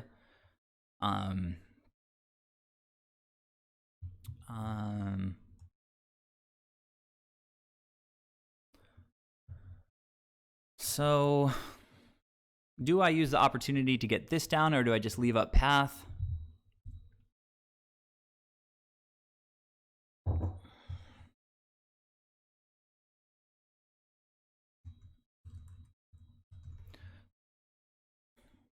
I think I want to get the Ether Vial back down here, and I just won't attack, and I'm just going to pass. And opponent has a Bolt in hand. Useless, he says.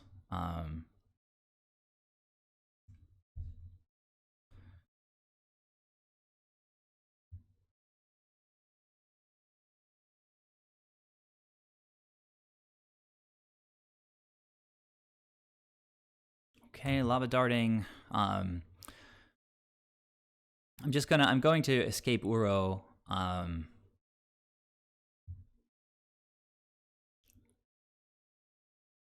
They told me they have a Bolt in hand. They haven't cast it yet, so I'm just going to take this.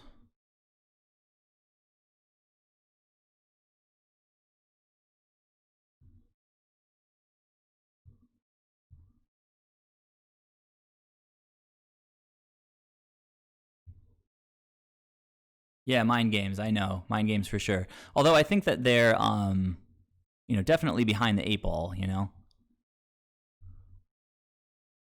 So to speak. Oh,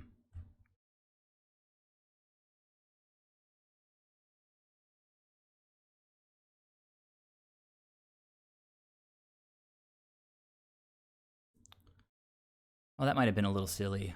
That was I don't know. I'm going to play this and.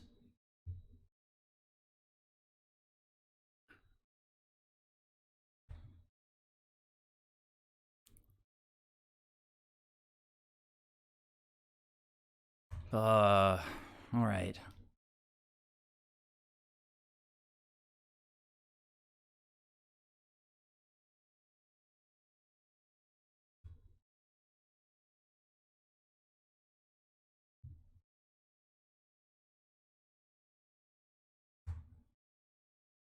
Wait. No, I wanted to block that.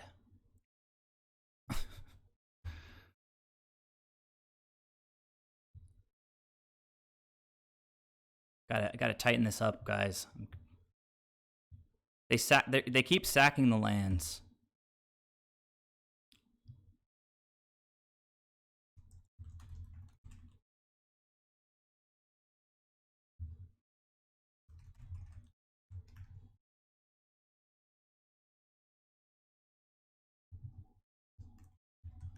All right, I'm gonna get this guy the link. It sounds like he's scooping here.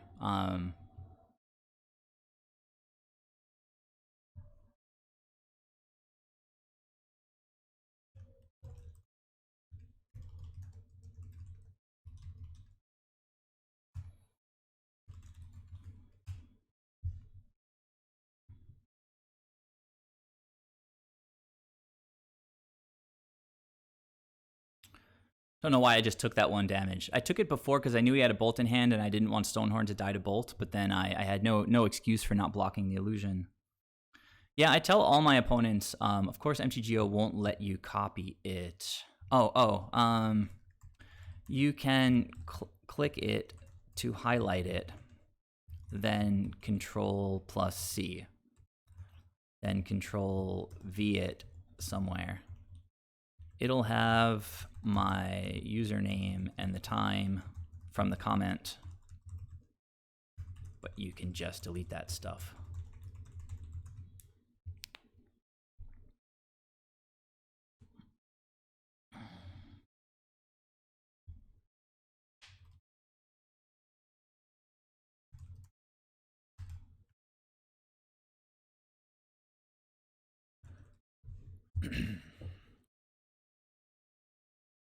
All right, well, the opponent is anyways, thanks for the games. Have a wonderful night. You too. Sorry about the 5-0 situation. Good luck in your next league. Opponent was trying to 5-0. They were on 4-0.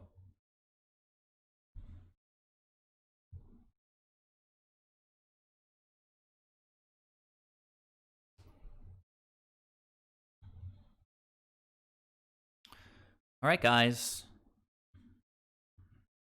Things are going pretty well here. So maybe the opponent will join the Discord. I guess we'll have to wait and see. Their name looks pretty familiar. F Advisor 82.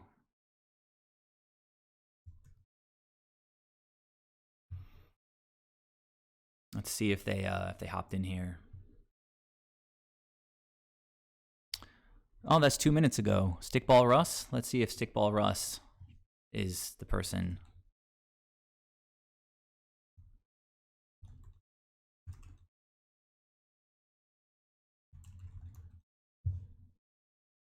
Let's calm down on the exclamation point.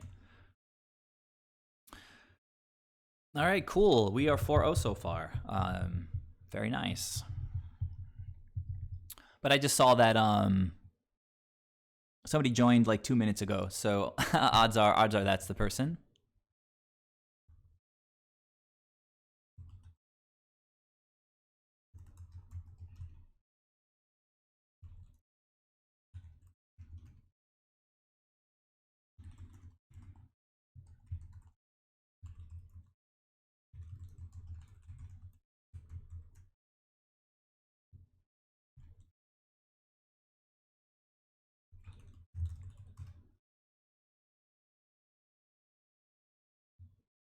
You think he's a Merfolk player? For real?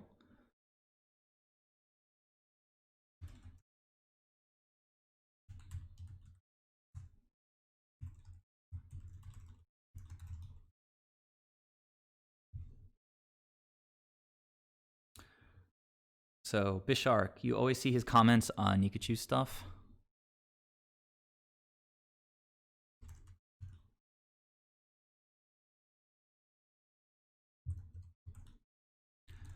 One of my viewers is saying they think they see you around Nikachu's chat, but they must have it wrong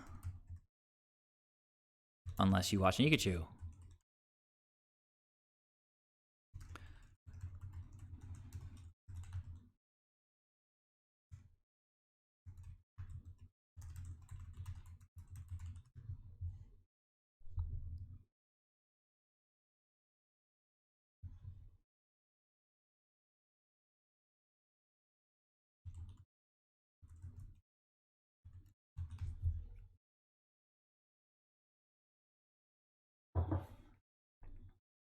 All right, guys. So let me take like a 30-second break, and we'll come back in and try to play for the 5-0.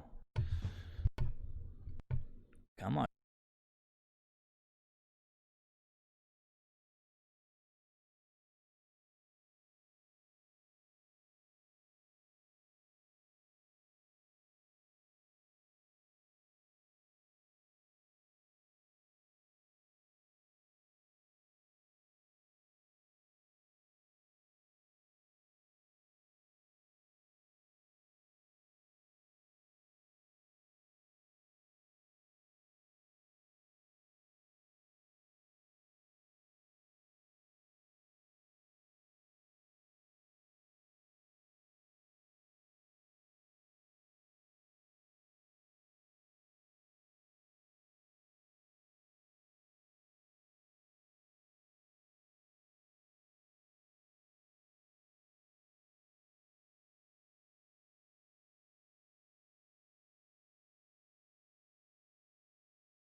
All right, so I'm back. Let's do this. I've actually got just enough time to play one more match. So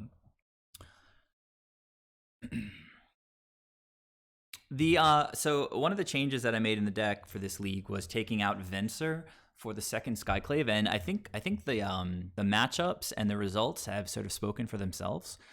I think that Skyclave lets us keep Ether Vial on 3.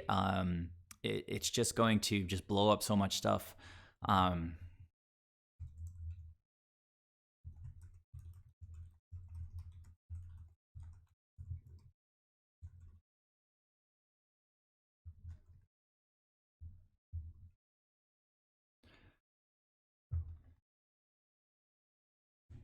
All right. So let's do this. Focused, playing fast from the get-go, not letting ourselves fall behind on the clock. Looks like we're on the play again. And, this is sketchy, guys. But I don't think I can throw this away. You want to get some thoughts in real quick? Let me know what you think about this hand. We got a turn 2 Watcher on the play. Any blue or green lets us cast Coiling Oracle. We've got a Force if we're playing against like Neobrand. Ephemerate is gas. I think I kind of have to keep this. But very curious to hear your guys' thoughts. Yeah, let's do this, right? Let's keep it. Okay, opponent's keeping their 7 as well. I can ask them, hey, good luck. Where are you in this league? Just to find out. So it looks like we're playing against Tron. It's pretty dirty. Now we did not draw our land, but we drew an Ether Vial, which is pretty good. I'm just going to get that down right now.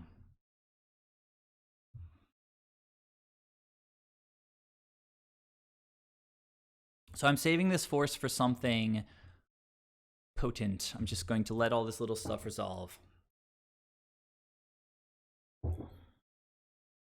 All right, so they found a power plant, so good for them. Unfortunately, Tron is a bad matchup in general, and particularly not great with Skyclave.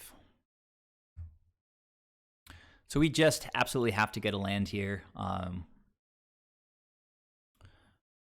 when I say get, I mean not get. Are they going to turn 3 me here? They kept 7, so they're 3-0 so far.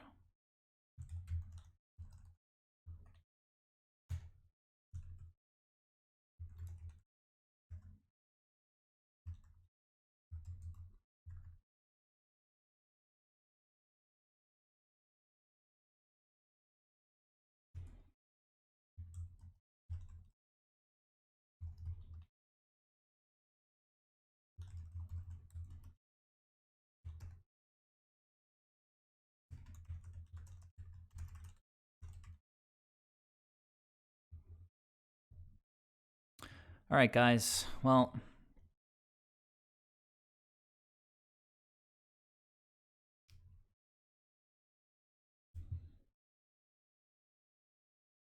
we're kind of not doing great here. I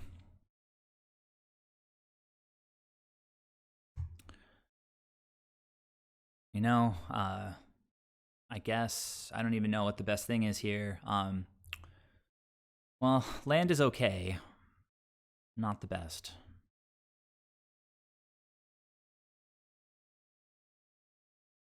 Kind of makes me wish I had gotten something else with Watcher, but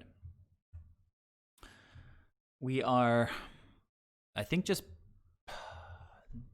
passing the turn. I mean, what do I get for vialing this in now? Potentially just main phase something like a slow snake. If I vial it in, I don't have mana for. You know what? Maybe that was a slight misstep because I could have ephemerated to get back the land that could get me blue.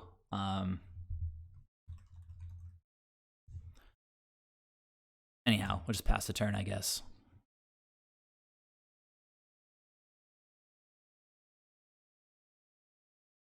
So yeah, big Tron, mono green Tron, not Eldrazi Tron. Eldrazi Tron is a better matchup for us because our removal hits like way more. Oh, they're on 10 mana already on turn 4. All right, so Ulamog, we at least get to sort of dodge a little bit with Ephemerate. They're going for land, so of course that will not allow us to do that. All right, let's get this guy on the battlefield. It's okay. Eternal Witness, we can take this up to 3, get Force back, potentially start fighting the good fight. We do want some white mana, so I think I have to Ephemerate. I'm going to Ephemerate this guy on the rebound so I could potentially attack in the air. So I might as well just Ephemerate. Actually, you know what? I want to dig pretty deep, so let me Ephemerate this guy now.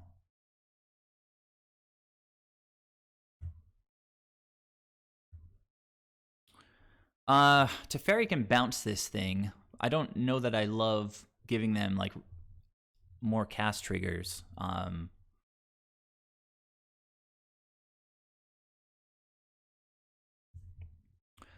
But Teferi can also just bounce my creatures back to my hand, give me redraws.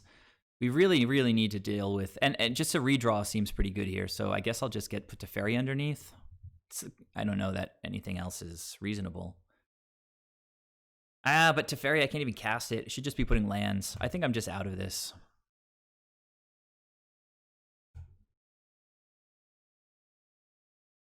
Yeah, I should have just got lands. So here, I don't really need Teferi anymore. Like, I was thinking, not clearly enough. I guess a path is like the best thing here.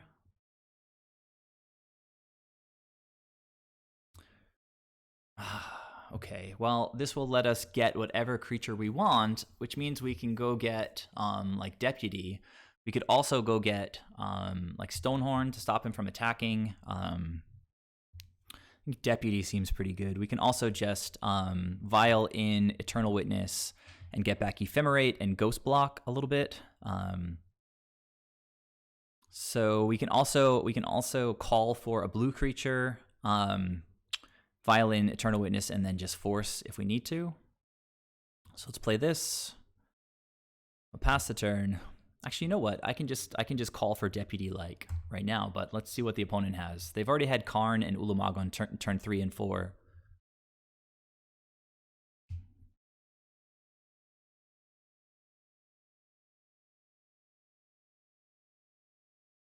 So finally we get stuck with a match where you know, I don't really want him to get the attack trigger, so I'm just going to go get Deputy now and hope that they don't have an answer to it. If they have an answer to it, I probably just scoop, and that's the end of it.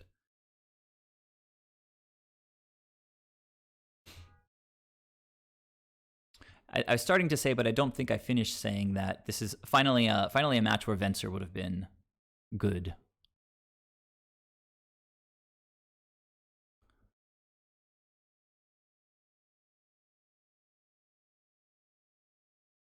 So I'm sure they're just going to play Ugin and just wipe my board, and that'll be that. Maybe a Walking Ballista and wipe my board. So 8,000 mana. 800 bazillion gazillion. Oh my god. So Karn into Ulamog into Ugin. Land swapping creature. It's in some of the sideboards, but I actually have not played with it yet.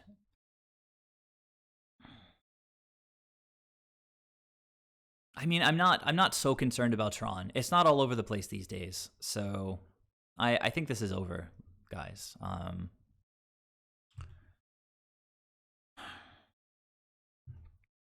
So I'm gonna take my Skyclaves out since they can't hit any of this stuff, and we'll just try to ride like Eternal Witnesses and Ceremonious Rejections.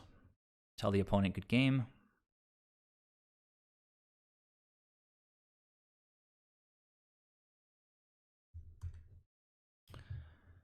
Okay, so turn 3 Tron, Karn into Ulamog into Ugin. Super good. So Ceremonious is going to be the best card that we can bring in here. Actually, currently don't have too much for Green Tron.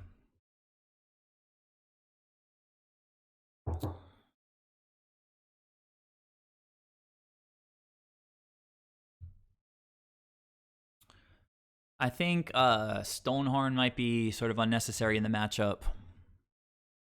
Thassa doesn't, I mean, they're not trying to destroy things, they're just exiling things, so I think Thassa, all right, I'm taking out the Skyclaves, so let's start with that. Knight of Autumn blows up some kind of artifacts if they play, like, if they bring in a Chalice or something, maybe an Ensnaring Bridge, but it can also just be like a 4-3 and try to do some damage. Mind Sensor is good, it stops them from searching. On the play, I think Ashiok is probably good enough.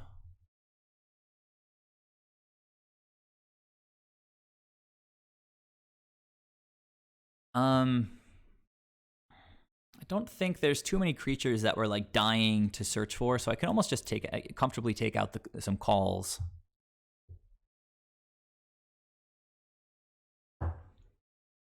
All we want is like a land or two, Ether Vial, Ceremonious Rejection, Eternal Witness, Ephemerate. The mana is way too tight. The mana is just like way too tight to play colorless lands.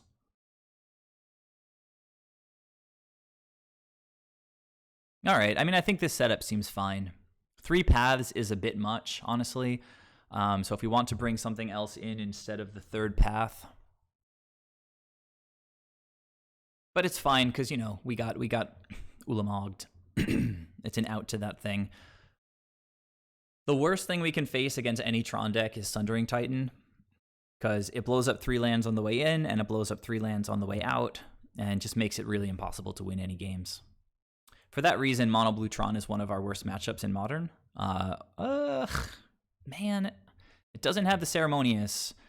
It does have the turn 3 Ashiok, which is pretty slow. It's got the turn 2 Watcher to help dig, but no way to get the card out from underneath it.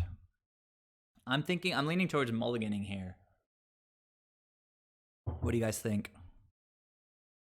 I'm pretty sure I'm going to mull here. I think Ashiok is like kind of nice supplemental hate against Tron, but it's not like an all-star.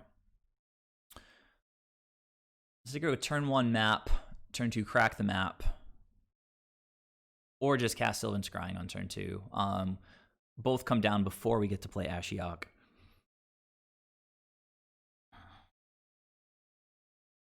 I mean, it's got a little bit of hate.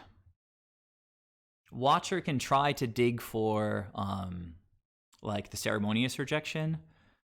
I think I might just keep it and pray. Like, if I imagine this is a mulligan to 6, like 1, 2, 3, 4, 5, 6, like there's no way we can mulligan that.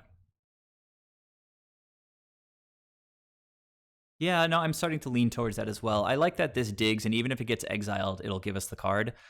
I just need to play. Yeah, I put Teferi underneath last time, which was stupid. We have to be a little smarter about this. We can go like green, blue. No, we want to be able to cast Ashiok on turn 2, so... I mean, turn 3. So... We need to get double blue. I mean, green-blue is fine, but then I can't play the Canopy Vista. I have to go get like a Hallowed Fountain. Opponent is... Ugh, what is that? Oh, you guys get to see my wife. It's a little special, special Easter egg there. I accidentally minimized. So, let's open with Forest into Ether Vial. Although, maybe I should have cracked a fetch already. Opponent went down to 4.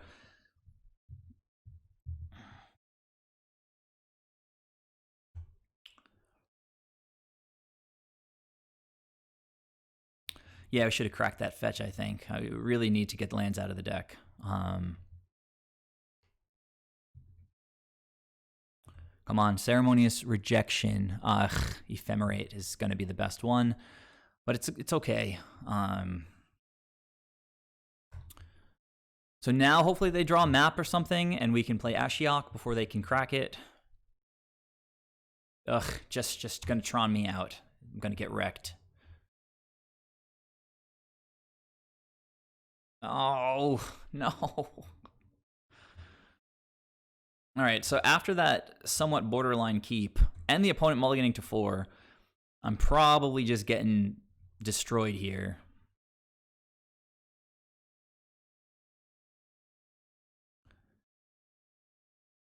Three lands in a row off the top. Just super terrible. I think I just mill the opponent to get rid of Tron pieces and such. It could hit, no, I think I have to hit myself. To hopefully get some good stuff going on. All right, so no searching, but they're going to slam the Tron. And some kind of payoff. And we'll get our dreams crushed. Opponent passing. Oh my god. Tick it up.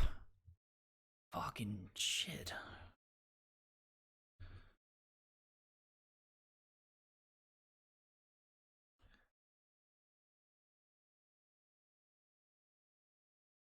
All right, well, getting rid of a lot of stuff that I don't really want there. Let's keep cracking these fetches, guys.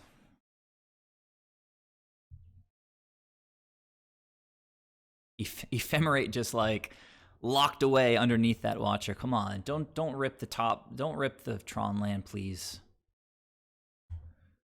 But now they get to make green mana. I'm sure that's what they were getting held back on. Or it's possible that they were getting held back on green mana. So let's see. They got the Ancient Stirrings coming. Maybe they're slow rolling the Tron piece. Maybe they ripped it anyway. Oh, Ancient Sylvan Scrying's actually no good here. But if they don't have another, okay. I'm just talking. Let's go get green white. Well, we don't have it. We have it in both of them in our hand. I just get Breeding Pool. All right. Ceremonious Rejection off the top.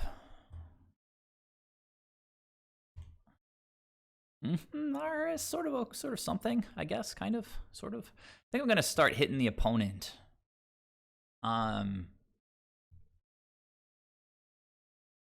Let's see what we exile. A bunch of stars and naps and a Karn. No lands though. Just keep cracking our fetches. I mean, you know what? Actually, that was kind of stupid. I should have hit myself because I'm looking for Uro, right? Like, if I get Uro... Oh, Jesus. This is killing me, guys. Do I play my Deputy to get in for 3 per turn? Spreading Seas. Yeah, Spreading Seas one time. Deputy... So this is a 7-turn clock currently. If I get this in, it's a 5-turn clock. Seems reasonable. I've also got an Ephemerate underneath this guy.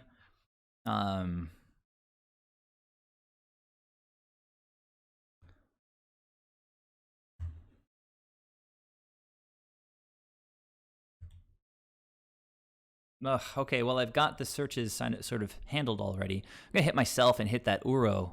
No Uro. All right, well, he's still in the deck there somewhere, along with all of my Eternal Witnesses.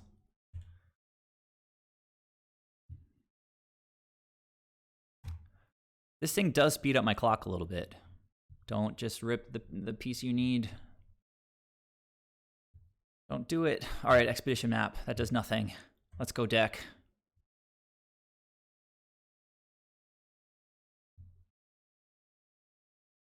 Come on. One good card. One. Hey. Now I want Venser. Venser would just win the game right here. But honestly, just calling for Eternal Witness will probably be enough.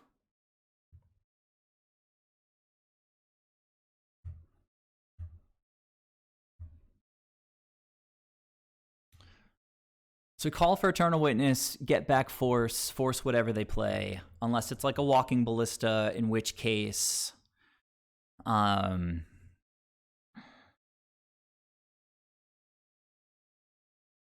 Yeah, but do I want to risk that? Like, we don't have lethal on board. If they have Karn in hand, they just rip the piece that they need, slam Karn, exile something. Yeah.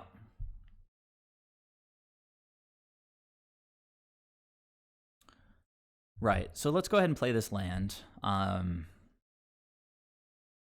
And let's just hope the opponent just doesn't draw anything. Just don't draw anything. All right. Got one game on the play against Tron with them mulliganing to 4.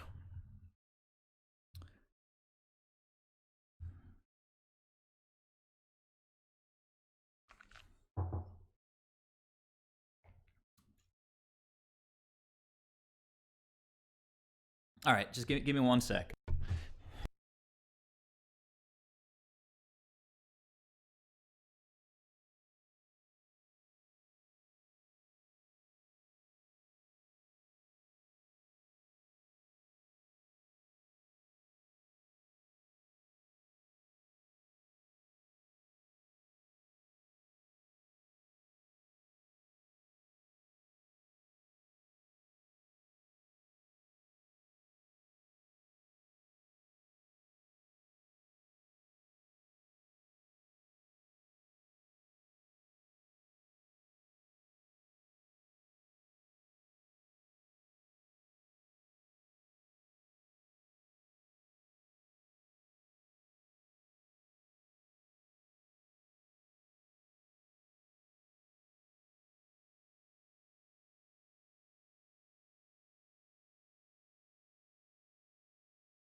Oh, let's see. 1 minute to chill out. Think about what we're doing. I don't think I'm going to change anything on the sideboard. I actually think that even though they're like obviously much better on the play, like Tron can hiccup and you mulligan to 4 like they just did, in which case like we really want to get something down, you know? Like if they just keep 7 cards and just like game 1 just like slam like 1 2 3 Tron and Karn, it's always going to be difficult, but we just have to hope that they blink and we can deal with it. All right, here we go. Everybody ready? If anybody's not following the channel and you love watching Soulherder, now is a good time to follow the channel. Maybe even subscribe if you feel like that's something you want to do. If you've got Amazon Prime, you can subscribe to me for free. You got to Google like Amazon Twitch Prime, and you'll see how to do that in 1 second. All right, just no stupid plays. Oof. All right, I mean, like, it's a hand that we probably have to keep.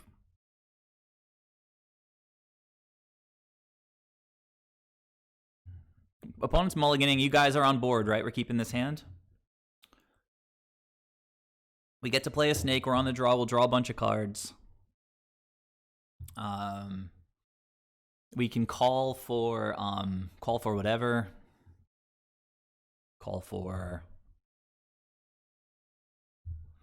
Call for Mind Sensor, maybe? Opponent's mulliganing to 5. Guys, I don't want to get too excited. I want to call for Ceremonious Rejection. Oh god, Vial off the top. So, I'm not forcing this. I'm just not forcing it. Not forcing it. Even on a multi 5.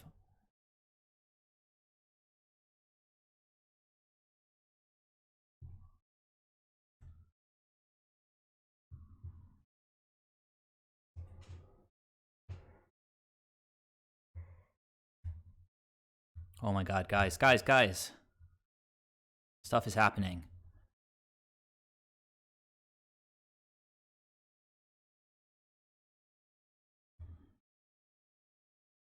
I could even... Oh, stop with the lands. Stop with the lands right now. I could even like call for Knight and blow this up. I think that might be the best play. Like if they whiff on lands, like one more turn, they kept the 1 lander. I think that calling for yeah.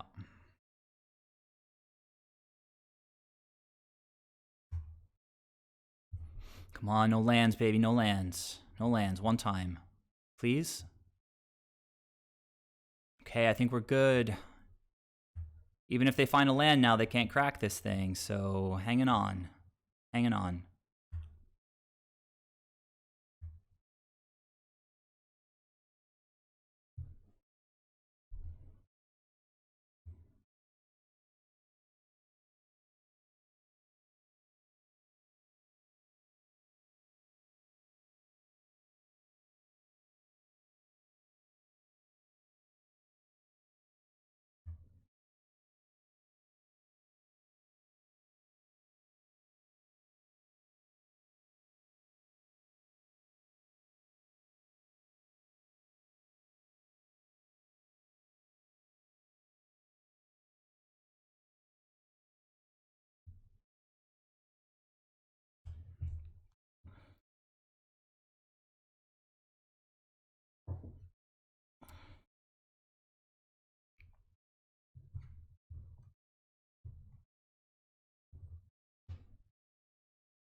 Still letting this resolve, I think.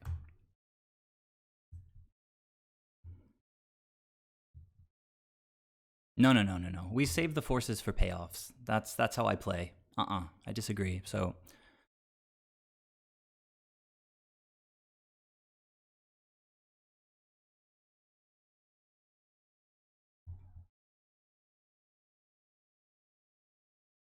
give me that ceremonious rejection. Ether Vial. Little late to the game. I don't know how relevant that is.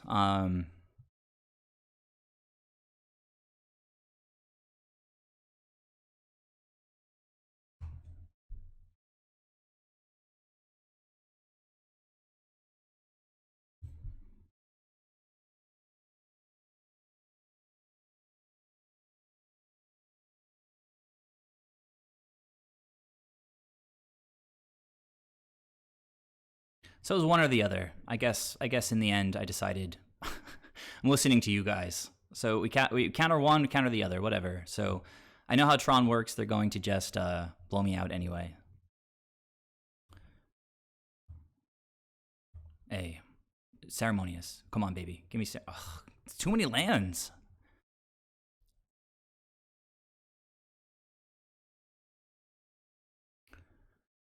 So do I...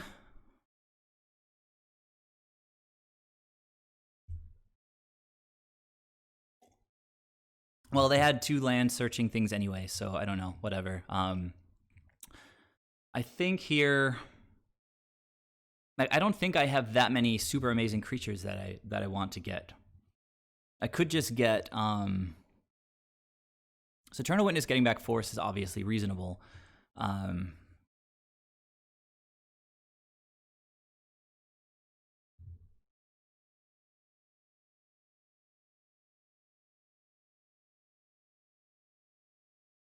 But I can...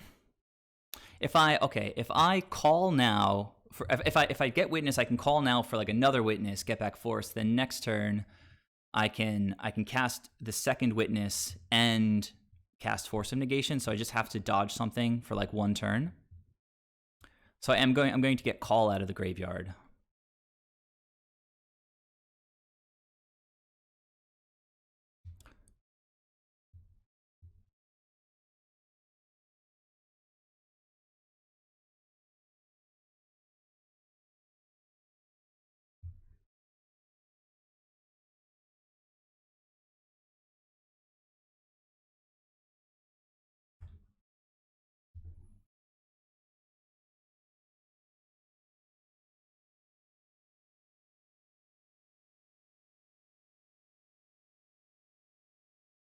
Oh god damn it, they have it. That's so stupid. Oblivion Stone? And they've got the mana to blow up my stuff. Well, that's frustrating.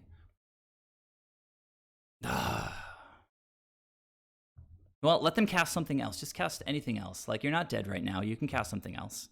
And then I could get, like, well, I already have Knight on the battlefield. So what do I want to get? I mean, I was talking about... I mean, them destroying my stuff is not the end of the world. I mean, so... Mind Sensor seems pretty good, right? Because then it kind of prevents them from searching more, but they don't need to search anymore, so we're past that. We just need sort of ceremonious. They're gonna blow up my whole everything, so maybe it's good. Oh, Uro is probably maybe the best play here. No, I need to get back the Force from the graveyard, right? So Eternal Witness. I mean, Uro is a way to potentially win the game more than just like not losing. I mean, yeah. I think Witness is probably just the best thing all around. That was the plan from the get-go. I think we'll keep it and we'll attack and sort of force them to have something here. Force their hand, you know? Oh my god, yes. Okay, that is a draw right there.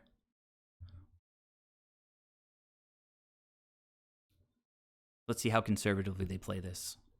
They know I have the Eternal Witness.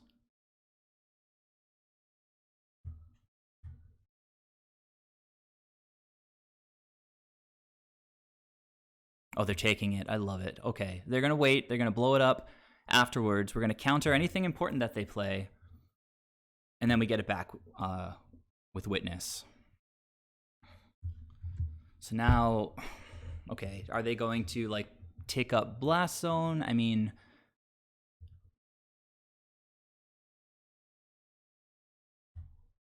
all right, guys, super interesting. They've got the 8 mana, maybe more. I guess we'll see.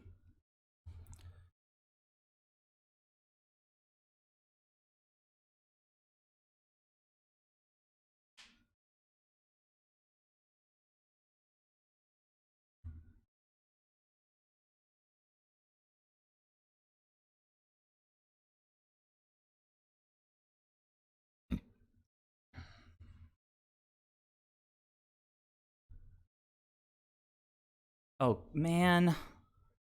Thragers.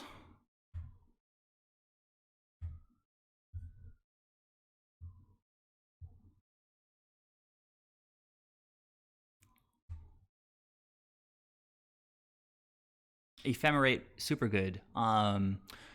So I'll just get back like a. I can just I want to leave up Ephemerate and Rejection.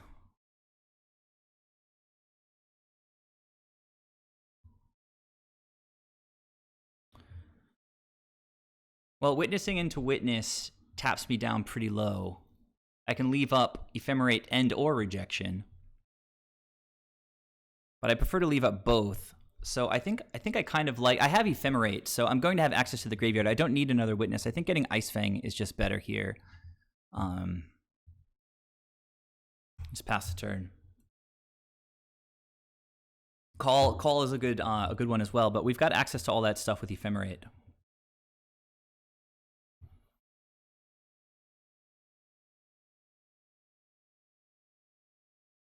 Nice.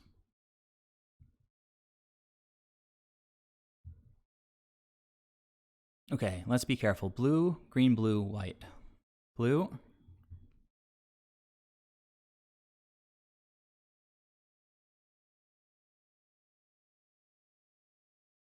I think I kind of want to get Thragtusk out of here, so I'm like...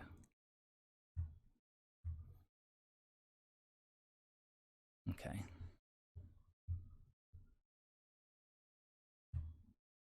Yes. Okay.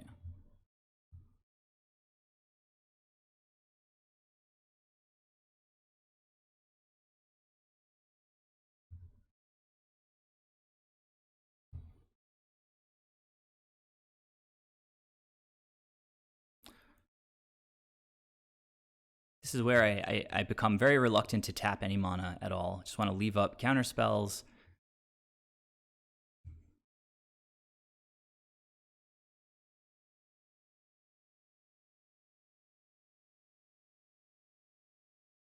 Call.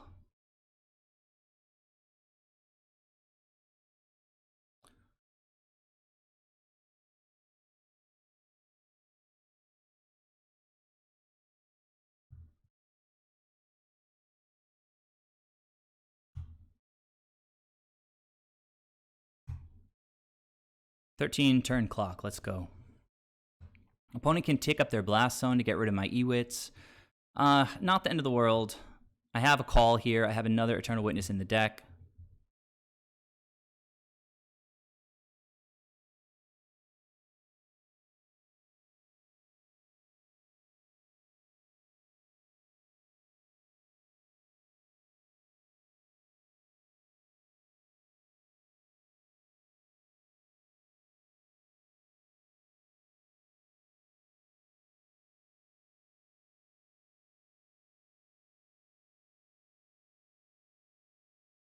Maybe a little weird. Not sure about that choice.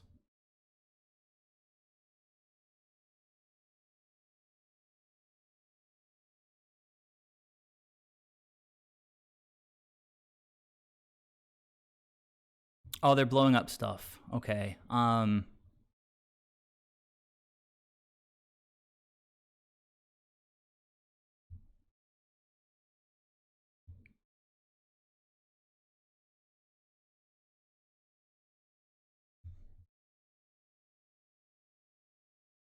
Oh, damn it. I wanted to get Eternal Witness.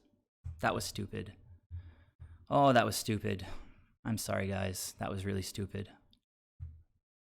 It was dumb. I don't have Venser. That was so stupid. Oh my god. I needed to get Eternal Witness.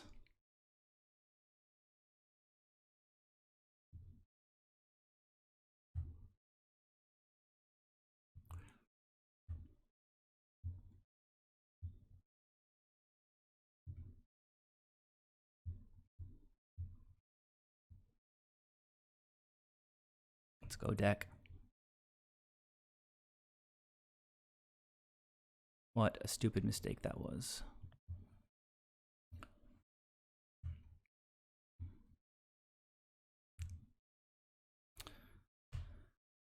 Not playing the Ether Vial at this point just because they have the Blast Zone on 1, and I don't want all these triggers. I'm kind of... Eternal Witness.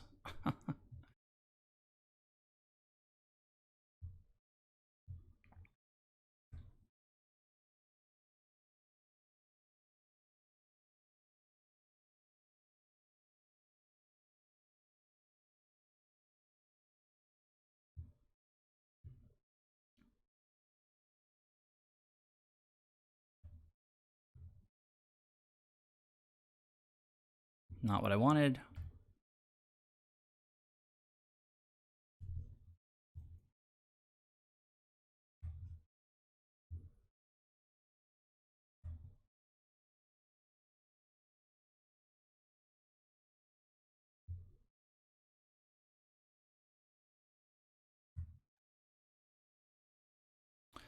All right. Oof, okay, Eternal Witness. Let's see. Any order? I gotta play so fast, guys. And I'm going for the win here.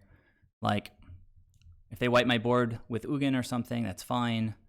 But I'm going 2+1/+1 counters. And yeah, let's rock and roll.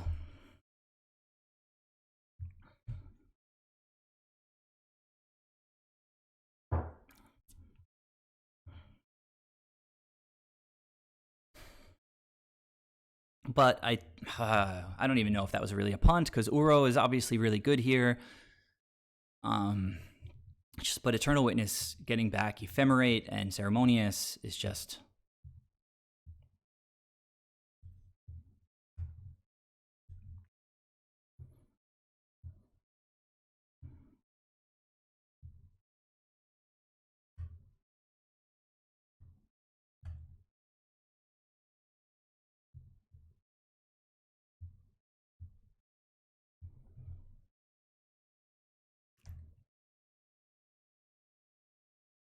Jesus, what a stupid draw that was. I think I'm going to not care about Karn here.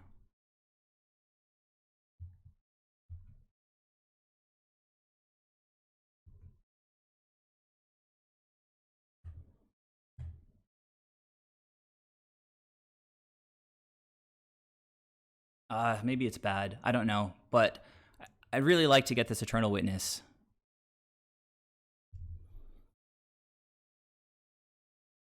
But the opponent's not blocking this guy.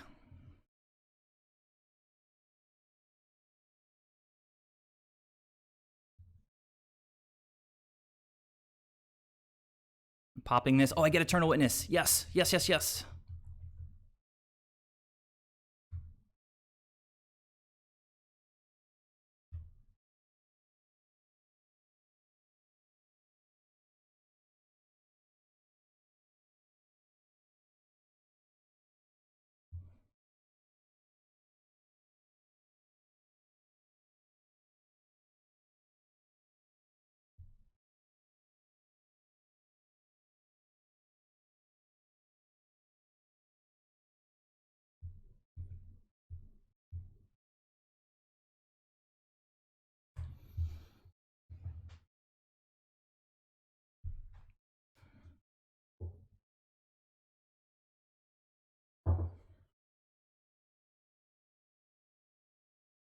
And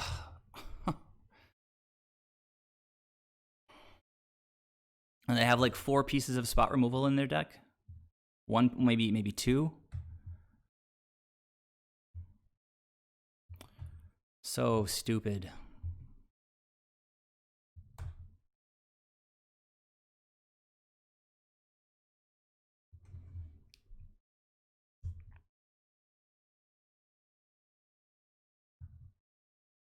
No more Eternal Witnesses.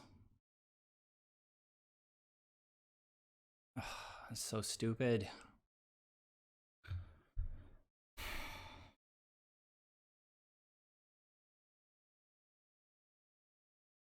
I Ephemerate lets me dodge like a Karn minus. I can try to just attack with Aven Mind Sensor for a little while. Uro has been exiled. No more access to the graveyard since all the Eternal Witnesses are gone. I think I'm just running on fumes, guys. The opponent has answered everything that we did.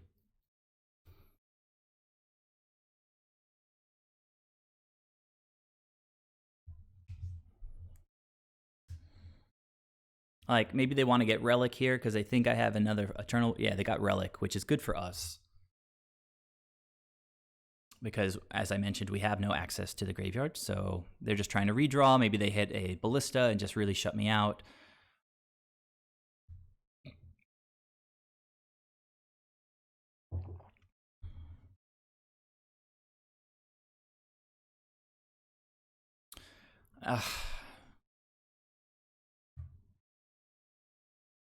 I don't have any options here. Like,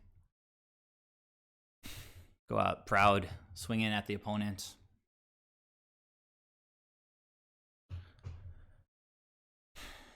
Damn it, I should if I got Eternal Witness, none of this stuff would have resolved. I didn't need to get Uro. Thragtusk wasn't a problem. The game was mine. I just called for Uro instead of Eternal Witness, and I let all this stuff happen. It was like a momentary slip. Like, I had talked just like 30 seconds ago about calling for Eternal Witness. I'm just going to tell the opponent good games.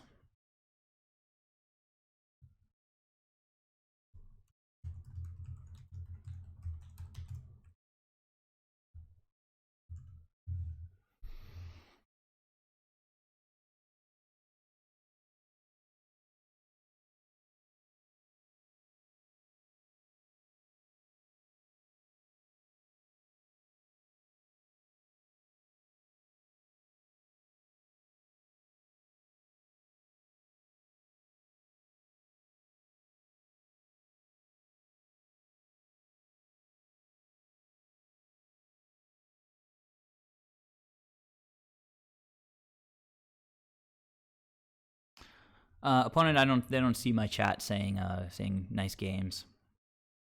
So, all right, I'm gonna scoop, and then I'm gonna talk to you guys about why I don't force things like all right, let me concede.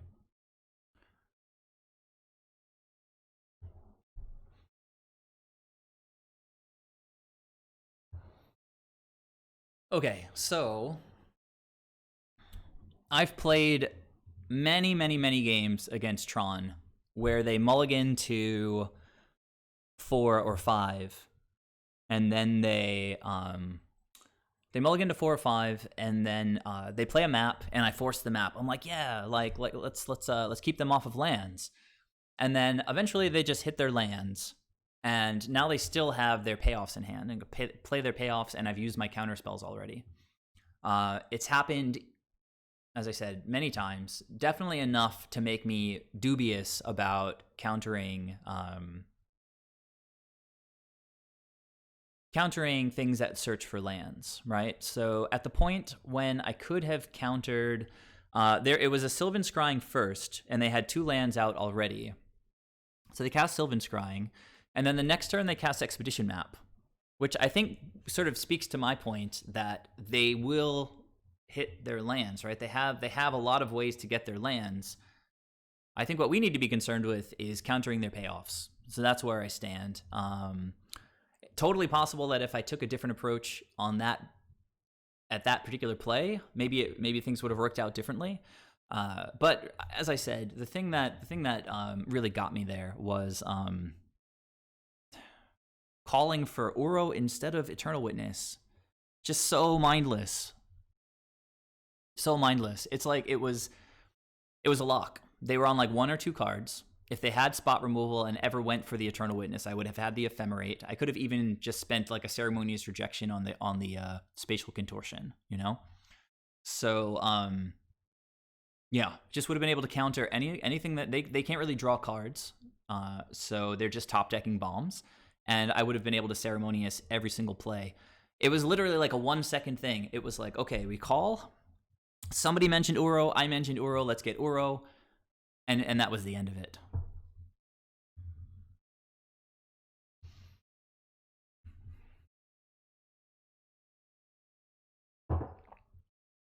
Let's get rid of this bot.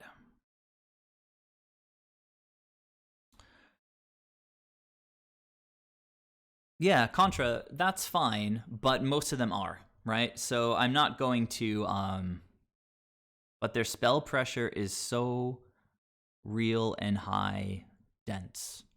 It's fine, but if I don't have a counter spell in hand, then I can't counter anything that they play, right?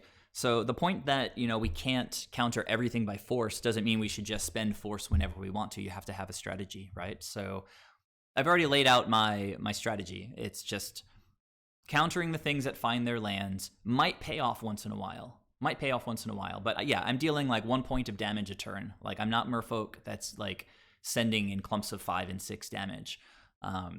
Where countering like an expedition map is going to make them take an extra turn to get a Nugan down. So that makes sense. But for me, I'm going to turn 15. You know, I'm going to turn 20.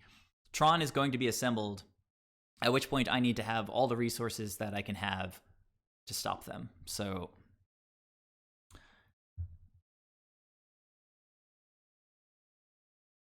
yeah, exactly. So in this particular situation, the question was whether I should have countered a Sylvan Scrying or not. And I chose not to. And then the next turn they played an Expedition map. They had a Blast Zone and a Tron piece at that point, and I let the Sylvan Scrying resolve, which meant that they were on 2. But then I wasn't really consistent, because then I countered the map, and I think I countered the map the next turn, which I think is probably partially because of chat, which is not an excuse. It's just that I respect your guys' opinions, and I see you guys saying, you know, you have to stop the lands, I let the Sylvan Scrying go, and then I countered the map because it would have definitely put them on Tron. But I think I probably should have stuck to my guns and not counter their ramp. Like, if they get a Walking Ballista down and all I have in hand is a Force of Negation, like, that's just, you know, that's just bad luck, right? I don't know. All right, it was a really good league, guys. I should have 5-0'd. I punted at a critical moment, and there's a lot of decisions to be made with playing this deck, and I made one wrong decision, and it was definitely enough to just lose the game.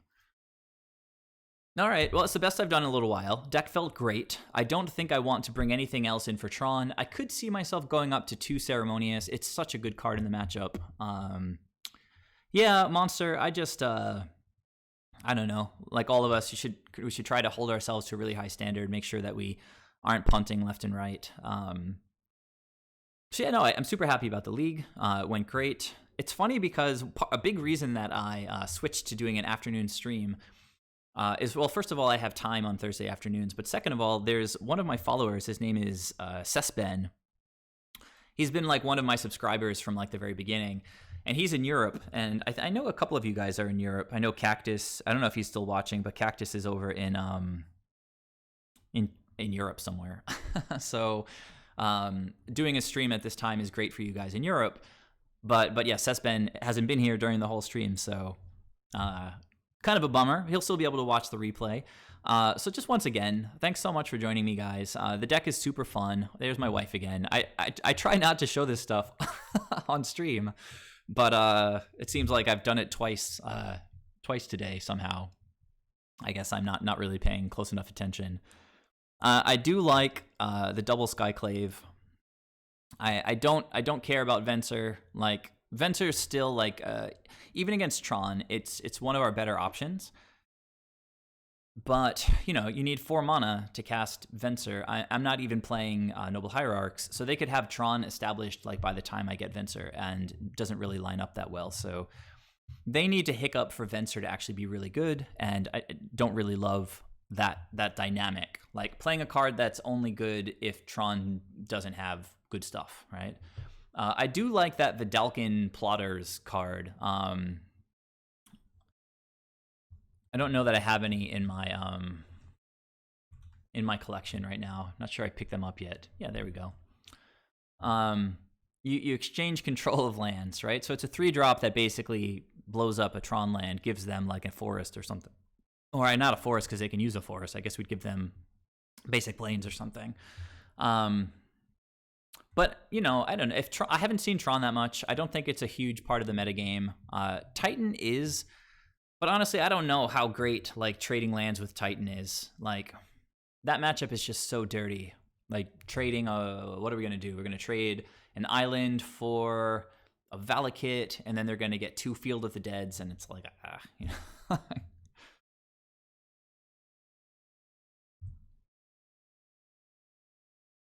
Well, let's see. Snoffle guy. Super happy that you were you found the league entertaining. It was certainly very fun to play. Nice way to spend an afternoon with you guys. If you're not following the stream yet, please give me a follow. Click that follow button. If you'd like to subscribe, it goes a long way towards supporting the channel. Again, if you have Amazon Prime, you can subscribe for free to me, but you have to link your Amazon Prime account to your Twitch account, which takes like 30 seconds. So you have to Google like Amazon Twitch Prime and see how it works. Everything felt good. We had the single watcher, which felt okay. I mean, it actually did some work. It actually did some digging. It felt about right at 1. Like, I wouldn't have wanted to draw like 4 watchers in this league. So to recap what we played against, it was mono white taxes, and then it was 2 control decks. I think the first one was like Stoneforge Bant stuff, kind of. And then the second one was just blue-white control with Shark Typhoon. Got through both of those, got through the taxes. Then we played against mono-red Obosh. Opponent was super chill, now joining us in the Discord, which is awesome. So got the 4 in a row, and then just lost to mono-green Tron in a Heartbreaker. I mean, it's almost better if they just stomp my face in, but the fact that like I lost the game by getting Uro instead of Eternal Witness is pretty rough. I'm gonna dream about that one. It's gonna linger in my brain for a little while. No, it's all good. I like saying difficult names. Snoffle guy. I'm sure that's pretty close, right? Snoffle guy, something like that. So I'm gonna sign off, guys. I've got to run. I've actually got to walk somewhere. It's like a 45-minute walk now. So I'm going to head out, and I'll be back next probably on Monday, where I'll be playing some Merfolk. If you guys have any questions about anything Merfolk or Soulherder related, hit me up in the Discord. Yeah, and fun times. Can't wait to be back here next week to just run it back. So until then, have a great day, and I'll